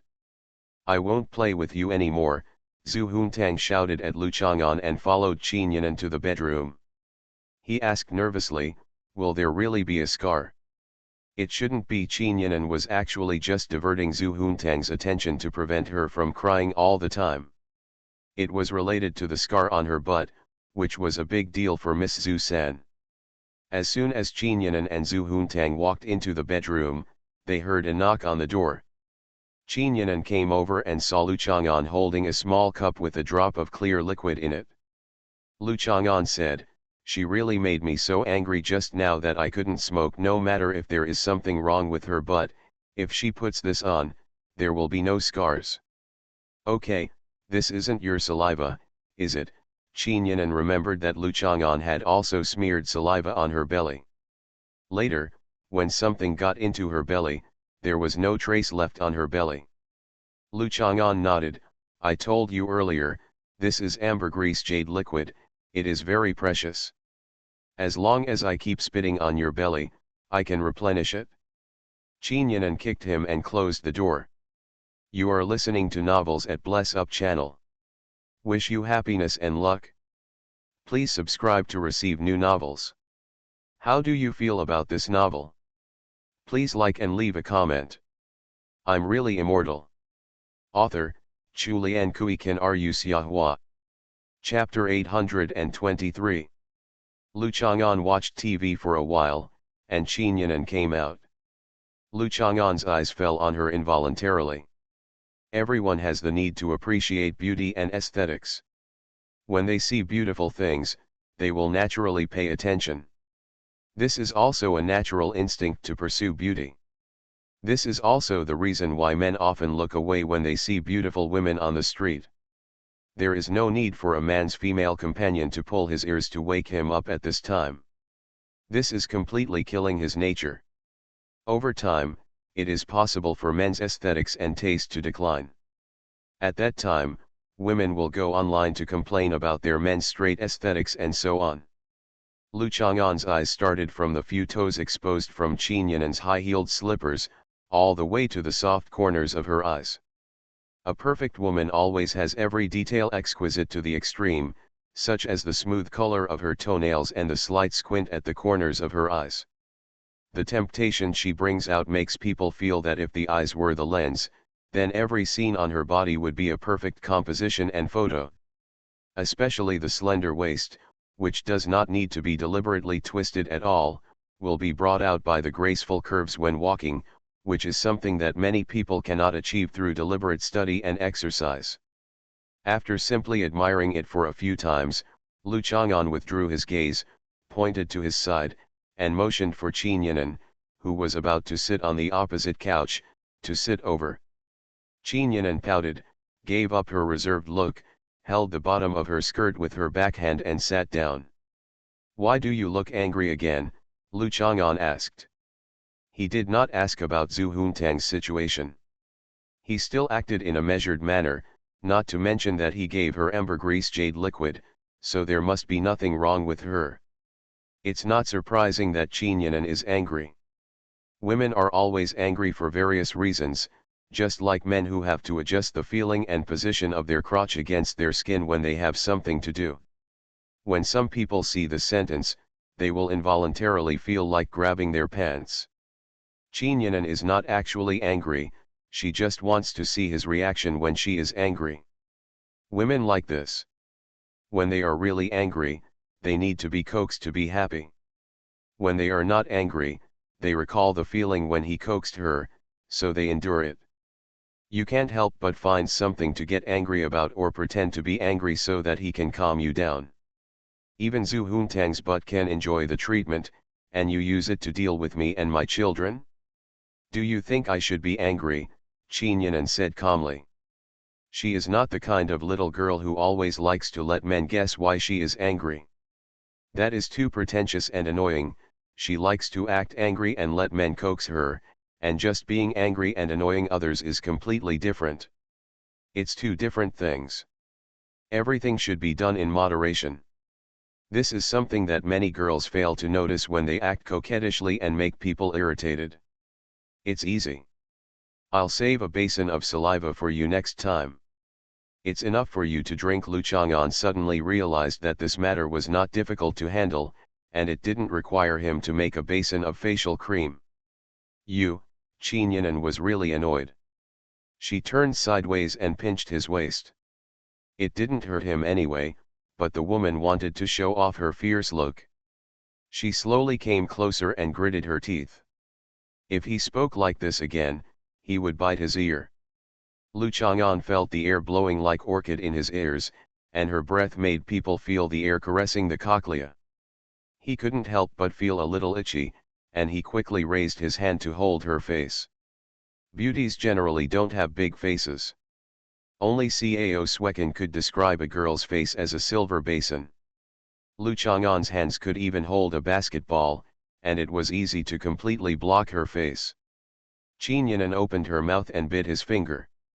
To be honest, Qin Yinan had never seen him reach out and touch his face a few times in his life, but this action was completely customary for Lu Chang'an. According to Zhu Huntang's self-statement, she was pushed away by Lu Chang'an on a daily basis. Lu Chang'an would either push Zhu Huntang away by pressing his hand on her face, or grab her head to control her. When being dealt with by him like this, most people would feel humiliated, become furious, lose their minds and find it difficult to deal with him, leaving him in a complacent state. But Qin Yinan had a clever trick of her own. She bit his finger tightly, retracted her cheeks, and controlled his finger with the interaction of her lips, tongue, mouth, and teeth, and at the same time resolved his oppressive aura that kept people away from thousands of miles away. This is the gift of women, to overcome strength with softness. Let go. Lu Chang'an was a little surprised. It's not a dog. Only dogs like to bite and hold bones in their mouths when they see them. When he applied a little force, her teeth bit harder and she bit into her mouth. When he is a bone with meat, can he still add some soup, water, and gravy to make it come out? The simpler way is that he can just pull it out hard, but he is afraid of breaking her teeth. After all, this is not a real dog. If this were Lusin, he could fast forward to Zhou Dongdong crying and eating 3 bowls. In fact, it's nothing to have a broken tooth. She's not an ordinary person, and the teeth can still grow back. But it will definitely hurt when the teeth are broken, and the image of a mouthful of blood is very embarrassing. She has to resent him for not feeling sorry for him. Saying something like if an Nuan bit him like this, he would definitely be reluctant to break an Nuan's teeth. Qin Yinan bit his finger, making it difficult to speak, but seeing that he seemed to have nothing to do, she felt a little proud. She raised her legs and put them on the sofa, adjusted her sitting position to a kneeling position, and supported the sofa with both hands to make it easier for her to move more easily. Confront him persistently. Her current state fully illustrates why many men like to keep women in such a posture. Lu Chang'an looked at her sinking waist and the various curves that became more exaggerated because of it, and sneered. A stupid woman thought that this was the case. Can you deal with him?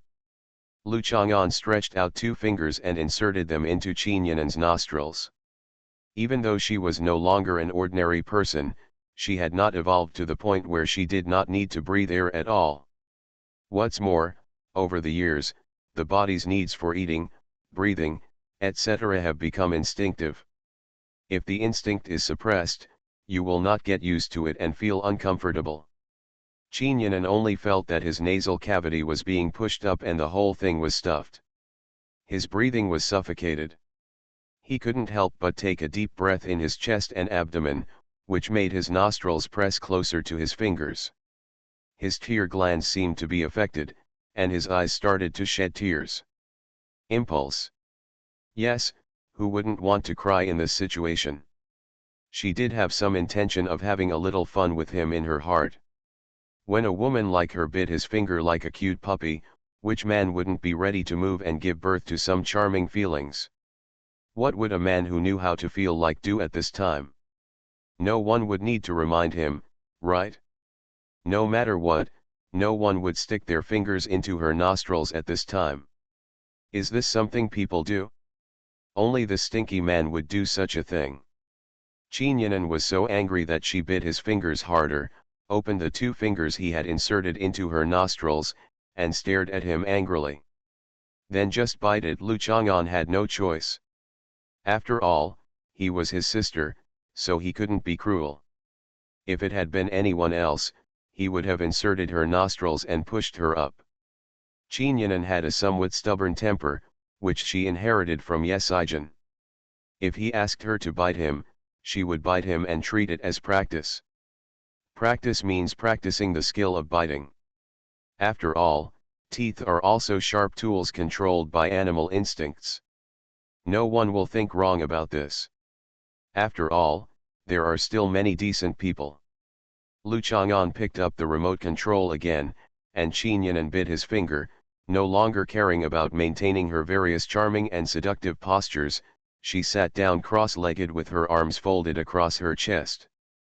Lu Chang'an's finger was bitten by her and he kept an awkward posture. This had no effect on him. He even got up to get a bottle of orange juice. Qin Yinan followed him there and came back to sit down. Open it for me. Lu Chang'an did not show off the skill of unscrewing the metal bottle cap with one hand, and handed the orange juice to Qin Yinan with a smile. Don't you think it's funny? You're pretty good at suppressing laughter. Qin Yinan did not refuse to help. His hands were useless, and her mouth was useless. They complemented each other perfectly. While Qin Yinan helped him twist the bottle cap, she thought about what she should do so that he could help her. But what can you do with your mouth?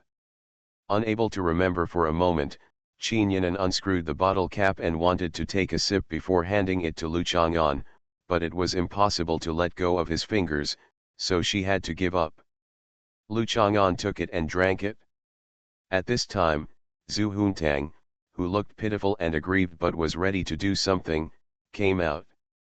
He was stunned for a moment when he saw this scene, and then he burst into laughter. Qin Yinan, are you a dog? Zhu Huntang laughed and took out his mobile phone to take pictures. When Qin Yanan saw her taking out her mobile phone, she knew what she wanted to do.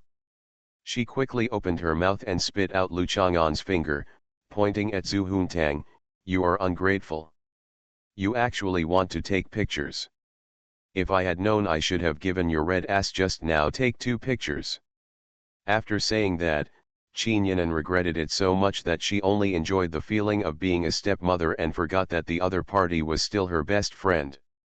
When it was time to take black photos, she should take black photos. "Who told you to forget?" Zhu Huntang walked over triumphantly. It was a pity that he was taking pictures too slowly. He shouldn't have laughed so obviously and then took out his phone, which aroused her vigilance. Lu Chang'an glanced at Zhu Huntang and continued to drink orange juice. The so-called scar healed and the pain was forgotten was exactly the phenomenon before him. The expression on Zhu Huntang's face when she came out just now suggested that she was planning to hum and perform, but something else diverted her attention, and her true colors were immediately revealed. Seeing Zhu Huntang coming to her side, Qin Yanan casually spanked her butt. Unfortunately, Zhu Huntang didn't hit her when her butt was naked.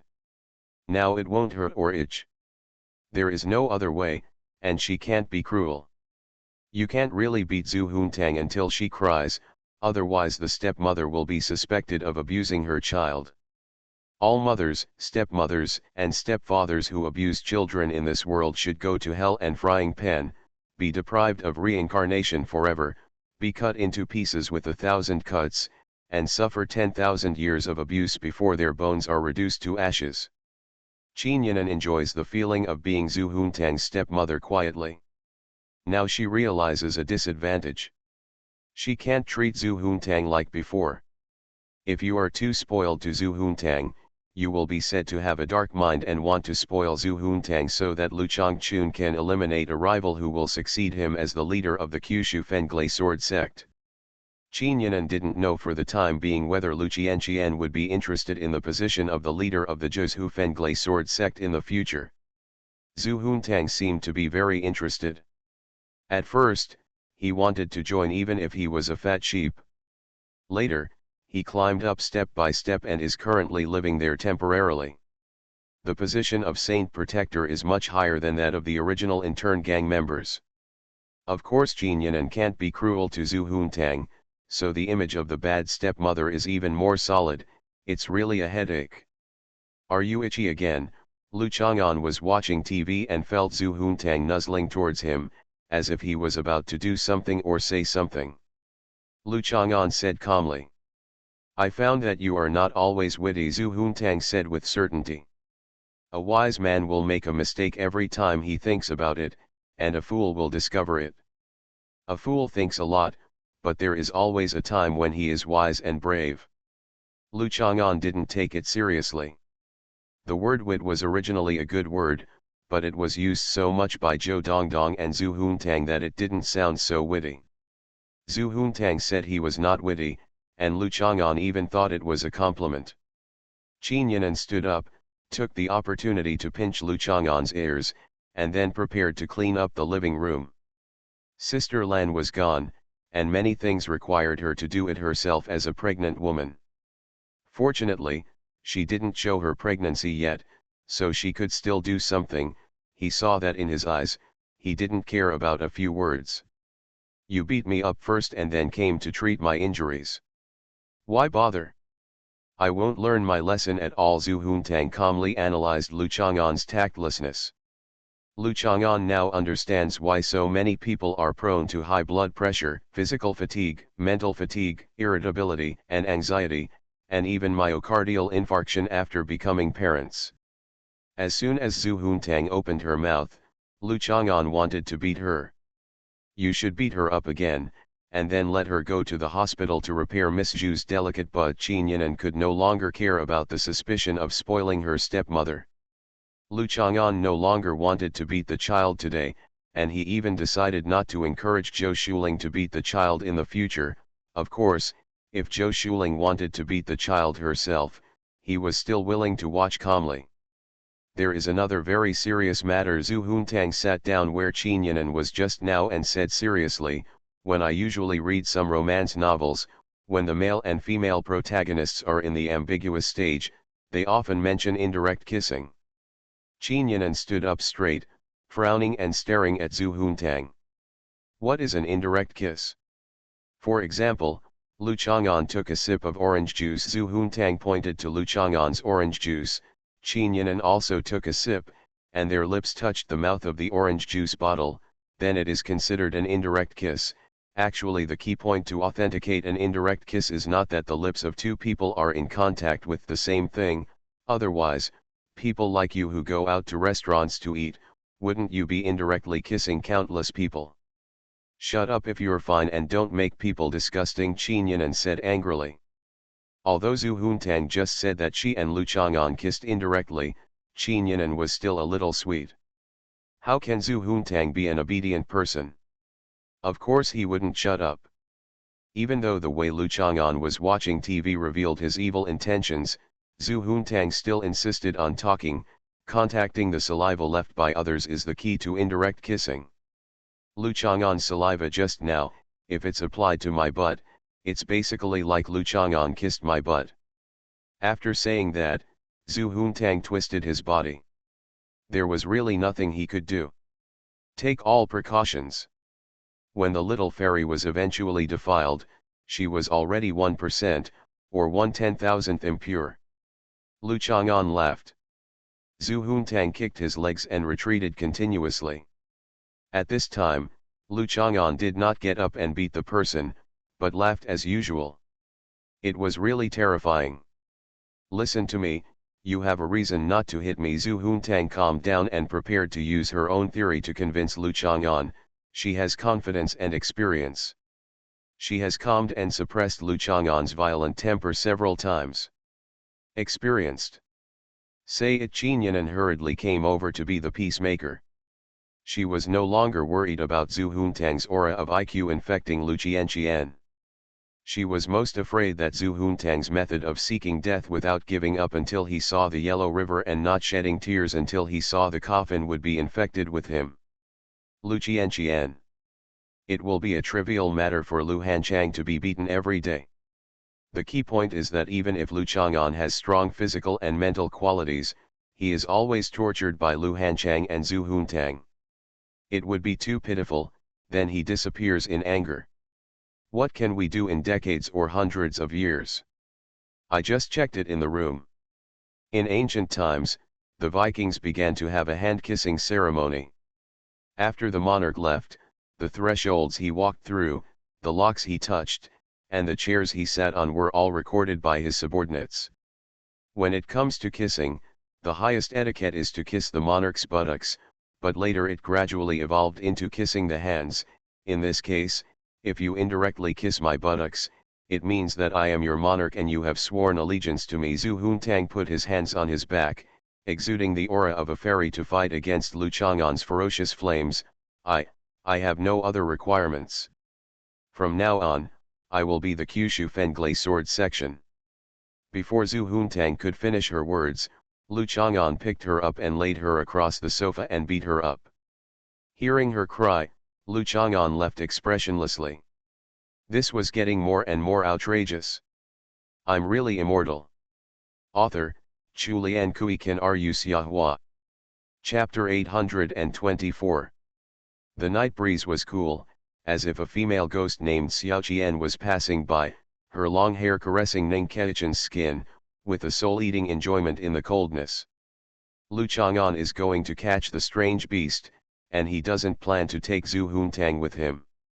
He knew that beating Zhu Huntang just now would not make her learn a lesson, and he hoped that she would be wary of all kinds of stupid behaviors in the future.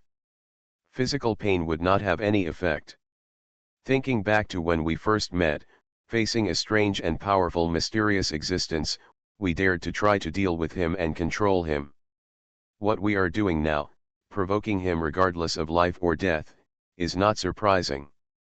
What worries Lu Chang'an the most is whether Zhu Huntang really has a brain problem. It's not that she is mentally abnormal, or that she has a disease such as a tumor in her brain, but that her learning ability, when she absorbs knowledge, due to brain problems, the knowledge she learns always deviates seriously from what she actually reads. Content. For example, she just said that Vikings would kiss the monarch's butt, and the hand-kissing ritual did not evolve from kissing the butt at all. When she searched for relevant information, she could not find such content at all. Is this what she learned? Does the content seriously deviate from the actual reading content? There are also those things like Jinke stabbing Prince Dan 3 times. She could interpret the blood floating on the blood as a lot of Korean people washing clothes floating on the blood. Is that the same reason? In comparison, Jo Dong is just innocent and lively. He doesn't like to study or do homework. He is not very good at memorizing poems and texts, but he does not seriously deviate from the actual content of the knowledge he has learned. The next time I scratch her head, I have to check her head. Lu Chang'an thought so and went down the mountain. The place he is going to now is the Women's Health Club to see the strange beasts inside. If it is convenient, he can catch one or two of them. Lu Chang'an walked slowly down the mountain and walked along the riverside scenery. It was a bit detoured, but the scenery he noticed as he passed by was the urban landscape east of the Juncha River and the brightly lit Du Fujianga. It felt good. The reflection of Du Fujianga is swaying in the river. The Spring Festival holiday tourists have dispersed, but there are still individual tourists who want to miss the peak period and catch the tail end of the Spring Festival. They are queuing up at the ferry terminal next to it. As he walked, Lu Chang'an saw the fishing tent still stationed by the river. A small lamp was lit inside, emitting a weak and warm light in the cold night with the wind blowing on the river. It seems that the young man still hasn't returned home. Can fishing really relieve all the loneliness and stress and make people feel as if they are independent from the purity of this world? Possibly. It is estimated that many literati from ancient times to the present like to fish alone in the cold river when they have no time to remember, and they have also created many related poems, songs, and articles. Thinking about drinking a cup of hot water from that young man today, Lu Chang'an walked over to say hello. He saw the tent shaking slightly, and the blackout tarpaulins on the breathable curtains on both sides had been lowered, and through the narrow there was a crack, and 2 young men could be seen inside. In addition to the young man he met today, there was another one with silky and moist blonde hair. Lu Chang'an accidentally peeked and was about to leave quietly, but found that something seemed wrong with that young man. The blonde boy's front face couldn't be seen, but he looked somewhat handsome from the side. What's unusual about this blonde guy is that he has a tail wagging under his lower back. The tail is a bit like a fox's tail, but if you look closely, you can see that there are scales on the upper edge of the tail, and the hair seems to grow from under these scales.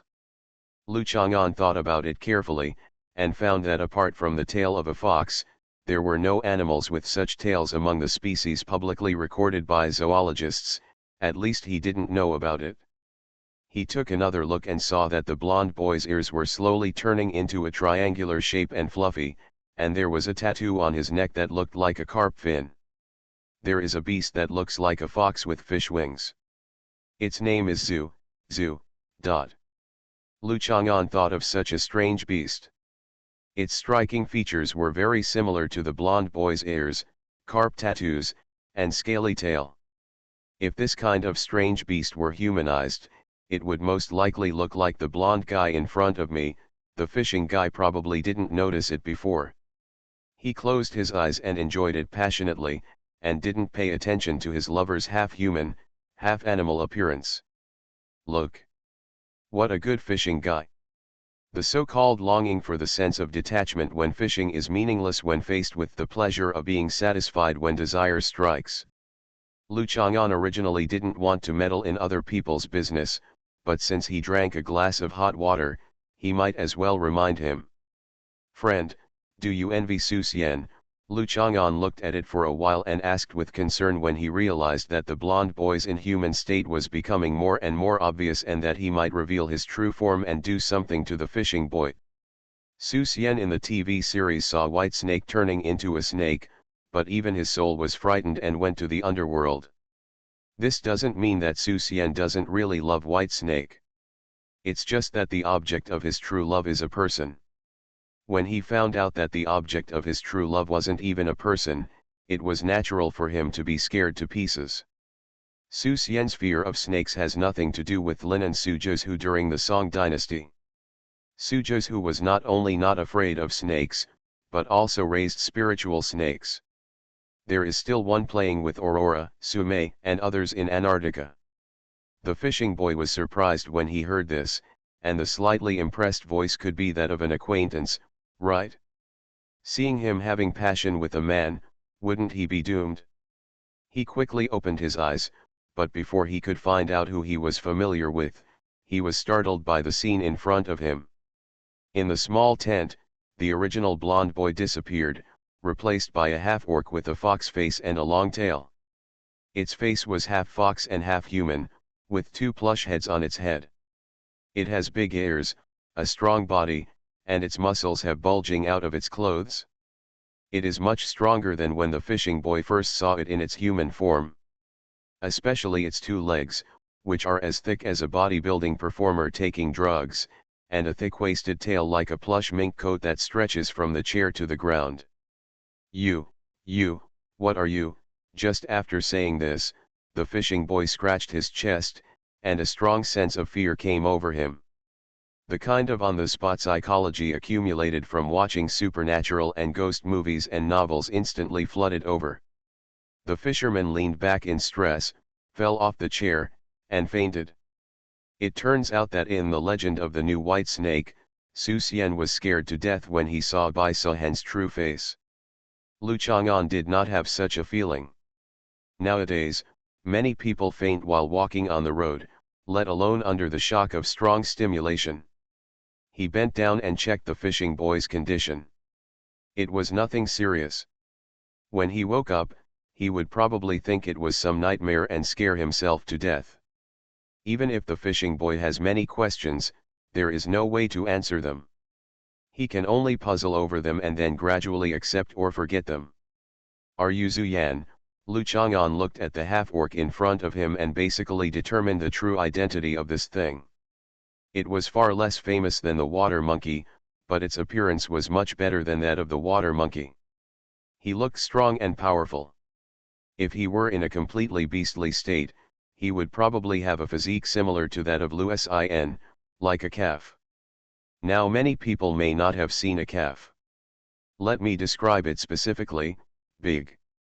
Zhu Yan nodded, his pointed lips closed, revealing two rows of threatening, intertwined sharp teeth, and he stared at Lu Chang'an warily.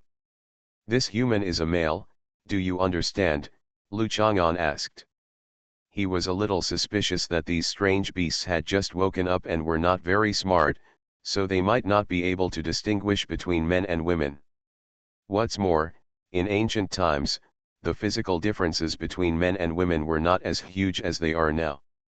If the whole body was covered with tree bark, there would be basically no difference just by looking at the face. Zhu Yan may be used to seeing such human beings. Even ordinary men nowadays are relatively handsome and beautiful. Do you know what sucking a cat is? Zhu Yan looked coldly at the nosy guy in front of him, who didn't know what he was. Lu Chang'an was stunned for a moment, just like Zhou Dongdong, who saw his ice cream falling on the ground. His body, mind, and sense of existence froze in an instant. When you suck a cat, do you still care whether it's a male cat or a female cat, an orange cat, a short-haired cat, or a Garfield doll? Zhu Yan sneered, as one of the first batch of strange beasts to wake up. And the alien beast with super learning ability. During the time when it transformed into a cat and was adopted, it also learned a lot about current human society. Who sucks cats like you do? Lu Chang'an shook his head. What Zhu Yan said actually makes sense. For powerful alien beasts, getting along with humans is similar to humans getting along with pets. Not all alien beasts will try to live like a human being like Lu Chang'an. You are too narrow-minded. You only see normal people, don't you think of abnormality? The existence of abnormality is an objective fact, but you turn a blind eye. Am I a normal person? I am obviously not. Is it because my behavior is different from normal people? If it's different, am I a pervert? Those are human standards and cannot be used to measure me. Zhu Yan sneered. What other opinions do you have? Lu Chang'an frowned. What it said made sense, and he even felt speechless. So he raised his hand and grabbed Zhu Nu's mouth. Zhu Yan sneered. The guy in front of him didn't know what he was. He was really stupid and violent. Seeing that he was speechless, he vented his emotions in the fight. Although he didn't know the origin of this guy, Zhu Yan was not afraid. It was an elite among strange beasts, and could not be compared to the water monkey who suddenly heard the news of being killed a few days ago. Not only is its brain better than that of a water monkey, but its strength is definitely not comparable to that of a water monkey. It was a strange beast that could shock the ancient country in the past, and frightened countless humans upon seeing it. It was about to make a contemptuous expression, raise the corners of its mouth slightly, and then calmly retaliate, but found that it could not do this action anyway, because the other party actually held its mouth. Just like many dog owners do, hold the dog by its mouth. Lu Chang'an grabbed Zhu's mouth with obvious canine characteristics, dragged it out of the tent, and threw it forward. Seeing Zhu Yan being thrown out of a parabola in the air, he rolled in the air, finally fully transformed into a beast, and landed firmly on the ground. As Lu Chang'an learned from ancient documents, the Zulu looks like a fox but not a fox, and looks like a horse but not a horse. There are medium-sized and medium-sized fish fin-shaped wings under its neck. Only its tail and ears are covered with hair. The huge fox tail hangs on the ground, looking like fine fur products that ladies covet. It raised its head slightly, and even though it had just been thrown out by Lu Chang'an, it still had a stern look in its posture. You are extremely fast and have average strength. What on earth are you? Zhu Yan regained the body of the alien beast, still speaking human words, and slowly walked forward a few steps. Zhu Niu didn't pay enough attention to the opponent just now, but being able to grab Zhu Niu's mouth at that speed is enough to show the opponent's speed.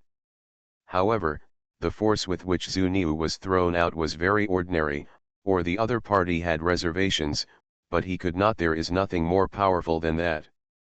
Because when it explodes in power, any kind of strange beast will exude instinctive pressure and momentum, but the thing in front of him does not have the kind of pressure that makes Zhu Niu tremble and fear. Lu Chang'an put his hands behind his back and looked at Zhu Niu quietly. It was a pity that he could not remember the origin of strange beasts, and there were no clues to answer the reason why they reappeared in the world. I am a human now, I was once a dragon. Lu Chang'an found an explanation that Zhu Ni could understand. In an era when strange beasts flourished and dominated the world, it was also an era when legendary creatures such as dragons and phoenixes existed. As for his state of existence before becoming a dragon, he couldn't figure it out even after talking to Zhu Nang. Although Zhu Nang knew about things like sucking cats, it was completely impossible to expect to be able to communicate with Zhu Nang about paleontology. Zhu's foxtail stood up straight, and its ears were stretched like a rigid equilateral triangle. Its long mouth opened and it let out a string of weird laughter. Dragon? I just wanted to suck you, but you actually said you were a dragon. Don't you know that dragons are our life and death enemies? After Zhu Yan finished speaking, small fin-like wings suddenly grew on its four hooves, which were exactly the same as those under its neck, only slightly smaller. The small wings spread out, and Zhu Niu ran towards Lu Chang'an as fast as the wind. His mouth opened, and the sharp teeth inside were like a jungle of blades, aiming at Lu Chang'an's neck and biting him. Lu Chang'an held its mouth. Zhu Niu was furious. This action was full of insults, and the opponent held its mouth like this twice in a row. Although he was surprised by the opponent's speed, Zhu Niu, who felt extremely insulted, suppressed his surprise with anger and raised his hands. The hoof kicked towards the guy who called himself dragon. It's just that he stretched out his hand, and the distance between Zhu Ni's mouth and his entire head meant that Zhu Ni's front hooves couldn't kick him at all. After kicking a few times in the air, the muscles on Zhu Enai's body surged, and his his hind legs kicked hard, trying to knock Lu Chang'an away. Zhu Yan stared at Lu Chang'an with eyes like blazing flames. At this time, it felt a sharp pain like a broken bone in its hind legs. Its eyes bulged in its sockets. Looking back, it could see that Lu Chang'an in front of it was not moving at all. However, his legs have already sunk deeply into the solid river dam. Only then did Zhu Niao feel horrified. It turned out that not only was his speed astonishing, but his power was also unfathomable. His power, which could shake mountains, collided with him and disappeared without a trace like a mud cow entering the sea. Zhu Yan's eyes collided with the other person's, and there was neither pride nor sneer or contempt in his peaceful eyes, and no emotion could be read. The alien beasts are not as powerful as I thought. Apart from your vitality far exceeding that of humans and the ability to transform, you don't seem to have any mysterious abilities. Lu Chang'an let go of Zhu Yan's mouth and smiled. The little one who is not on fire. Birds are interesting.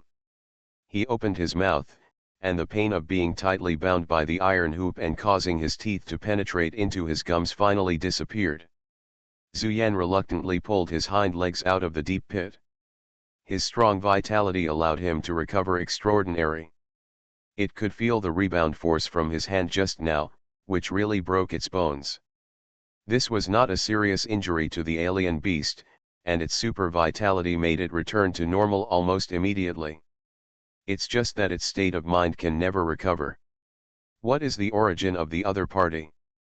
Zhu Yan discovered to his dismay that he no longer even dared to call the other person a guy who doesn't know what he is anymore. Zhu Hao didn't believe that the other party was a dragon. Even an ancient being like Zhu Hao had only seen the only dragon in the age of mythology. That dragon had been buried under the punishment of heaven and had no chance of surviving until now. As for the bird on fire, Zhu Yan thought of several fire-related beasts, but he didn't know which one the other party was referring to. Why do you say that you and the dragon are life and death enemies? Lu Chang'an asked with relish. Zhu Yan's words made him feel like listening to Fujiwara Kuai's story, which might also be interesting. Related stories and legends with dragons as the protagonists gave Lu Chang'an a strong sense of immersion.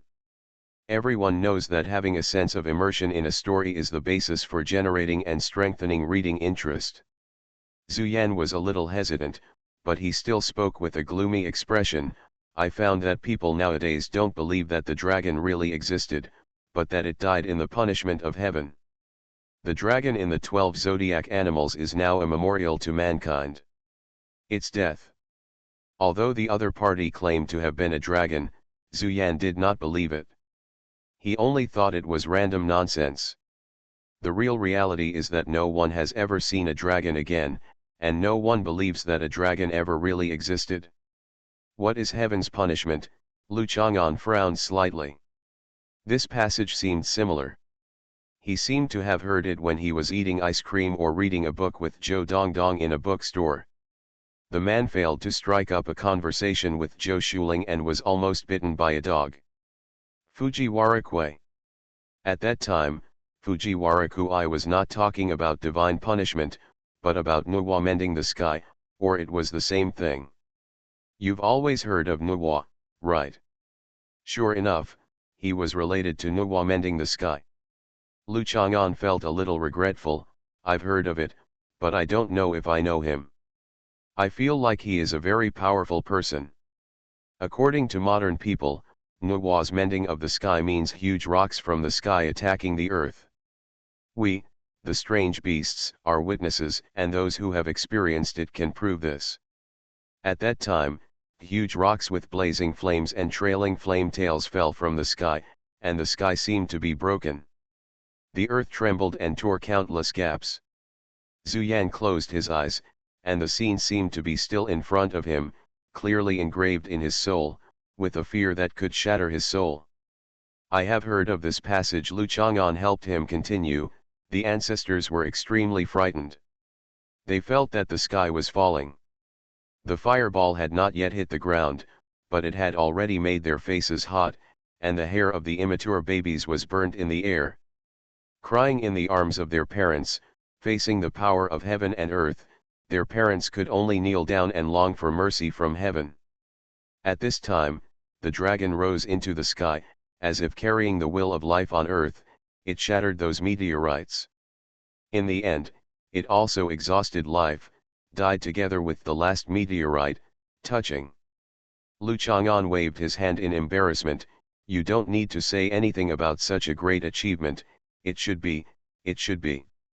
Lu Chang'an can also be sure that Fujiwara Ki should have had contact with the alien beasts.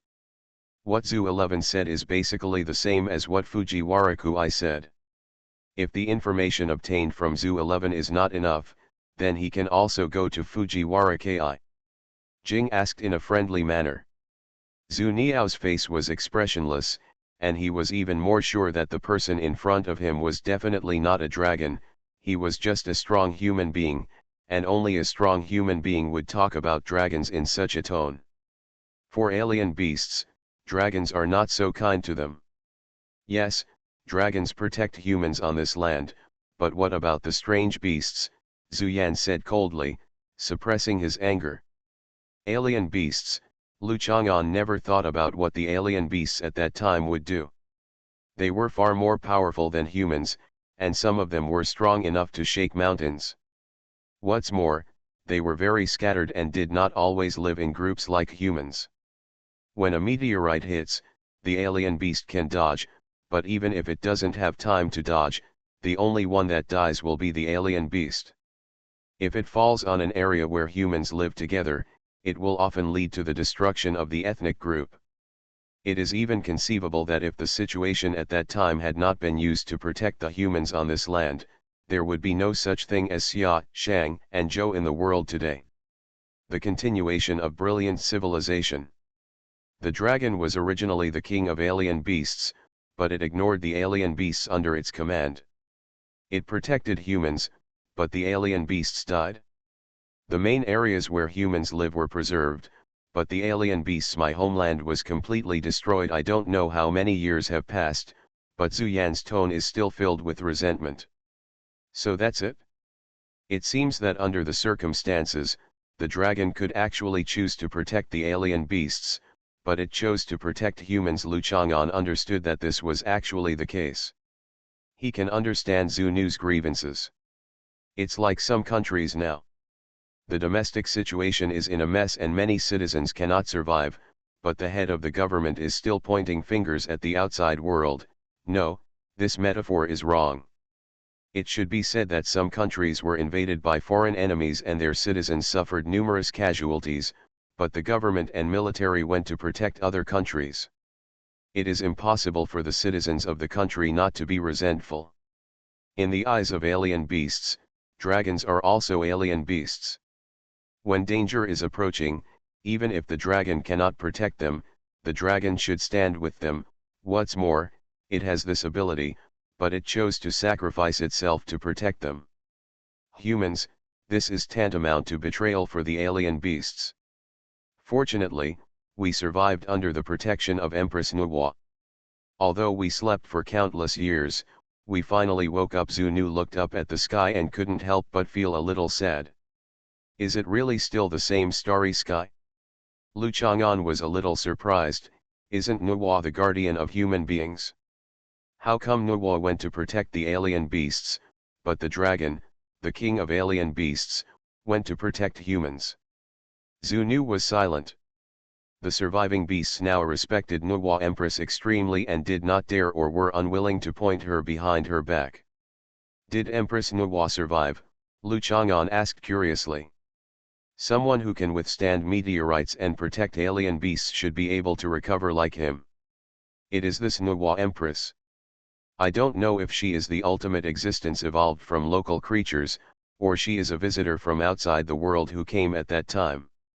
Lu Chang'an even suspected that it was related to the red-haired girl with twin tails. Empress Nuwa will not die, she must still be alive. After Lu Chang'an asked this question, Zhu Ni suddenly became excited. His eyes were bulging and bloodshot, his nostrils were opening and closing, and he was blowing out a passionate breath. After looking up at the sky, he stared at Lu Chang'an with firm and almost crazy eyes. Calm down, Lu Chang'an held its mouth. Zhu Yan could only gasp and gasp through the gap between his lips and teeth. When its breathing calmed down, Lu Chang'an let go of its mouth. After all, he didn't want to beat it, but its crazy eyes were full of aggression. I also believe that Empress Nuwa will not die. I just want to get to know her, Lu Chang'an said with praise and admiration in his tone. In fact, he was not sure that the Empress Nuwa mentioned by Zhu De was the one in myths and legends. Bit. For human beings, they are two ancient existences, and their deeds passed down from human mouths are often merged with each other. In the case of Nuwa, it is possible that the identity of Fuxi's sister came from a person who made humans out of mud and willow branches. The story comes from one person, and Bushin may be another person, but these deeds and identities have been placed on the head of one person during the countless years of legend spreading. Therefore, the Nuwa Empress mentioned by Zhu Nuan cannot be regarded as the one in the popular version of the myth. I'm afraid you don't have such a chance. Empress Nuwa sacrificed herself to save the beast. I believe she will be reborn, but we are just looking for Empress Nuwa now. Zhu Yan restrained the contempt in his eyes, although in front of him human beings are indeed very powerful, but in Zhu 11's heart, the status of Empress Nuwa is supreme. Does anyone want to get to know Empress Nuwa? Really arrogant and ignorant. Zhu Yan could not forget that astonishing scene.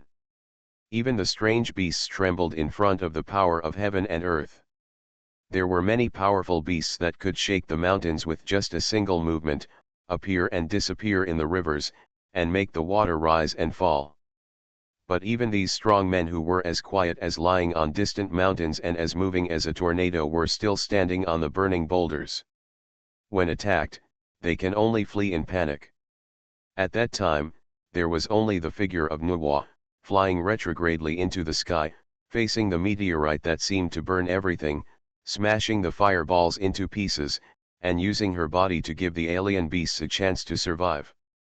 From then on, the king of the alien beasts was only Nuwa, no longer the dragon who sacrificed for the human race. It's a pity, Lu Chang'an said. These alien beasts are loyal to the Empress Nuwa. If they can find this empress, they can have a chat with her. The two sides will discuss how the alien beasts should function in modern human society under the guidance of the core values of socialism. Agree on living a correct and positive life. Otherwise, with so many strange beasts appearing in Junsha, if they are messed up, it will inevitably have some impact on Lu Chang'an's daily life. As long as the Empress agrees, having her restrain these beasts will save a lot of trouble. With her status and authority among the beasts, no beast will dare to disobey her. Lu Chang'an was a little surprised that these strange beasts were not very interested in dragons. Otherwise, even if he could not find Nuwa Empress, he could still operate them while controlling the influence. The dragon saved those ancestors. They multiplied, and gradually spread from the place where they originally gathered to all parts of the world. Why did you disappear until today? In addition to Empress Nuwa, Lu Chang'an was also a little curious about this question. Humans are social animals, unlike some races that are widely dispersed, one here and one there. In ancient times, it was impossible for individual or scattered human groups to survive. Even small tribes could have all traces of their existence wiped out due to a small accident. When the heavenly punishment mentioned by Zhu Nu came, the humans who were rescued still persisted in reproducing and gradually became today's civilization. The strange beasts rescued by Nuwa Empress slowly disappeared. There must be some reason here. Zhu Yan took 2 steps back and responded silently. He did not answer Lu Chang'an's question for a long time. Lu Chang'an was very reasonable, and he could put himself in others' shoes and be considerate. He could also understand Zhu Ni's silence, and asked with an enlightening attitude, "If you don't answer this question, you might die. Think about it carefully. Is this issue so important that you would rather die than speak out?"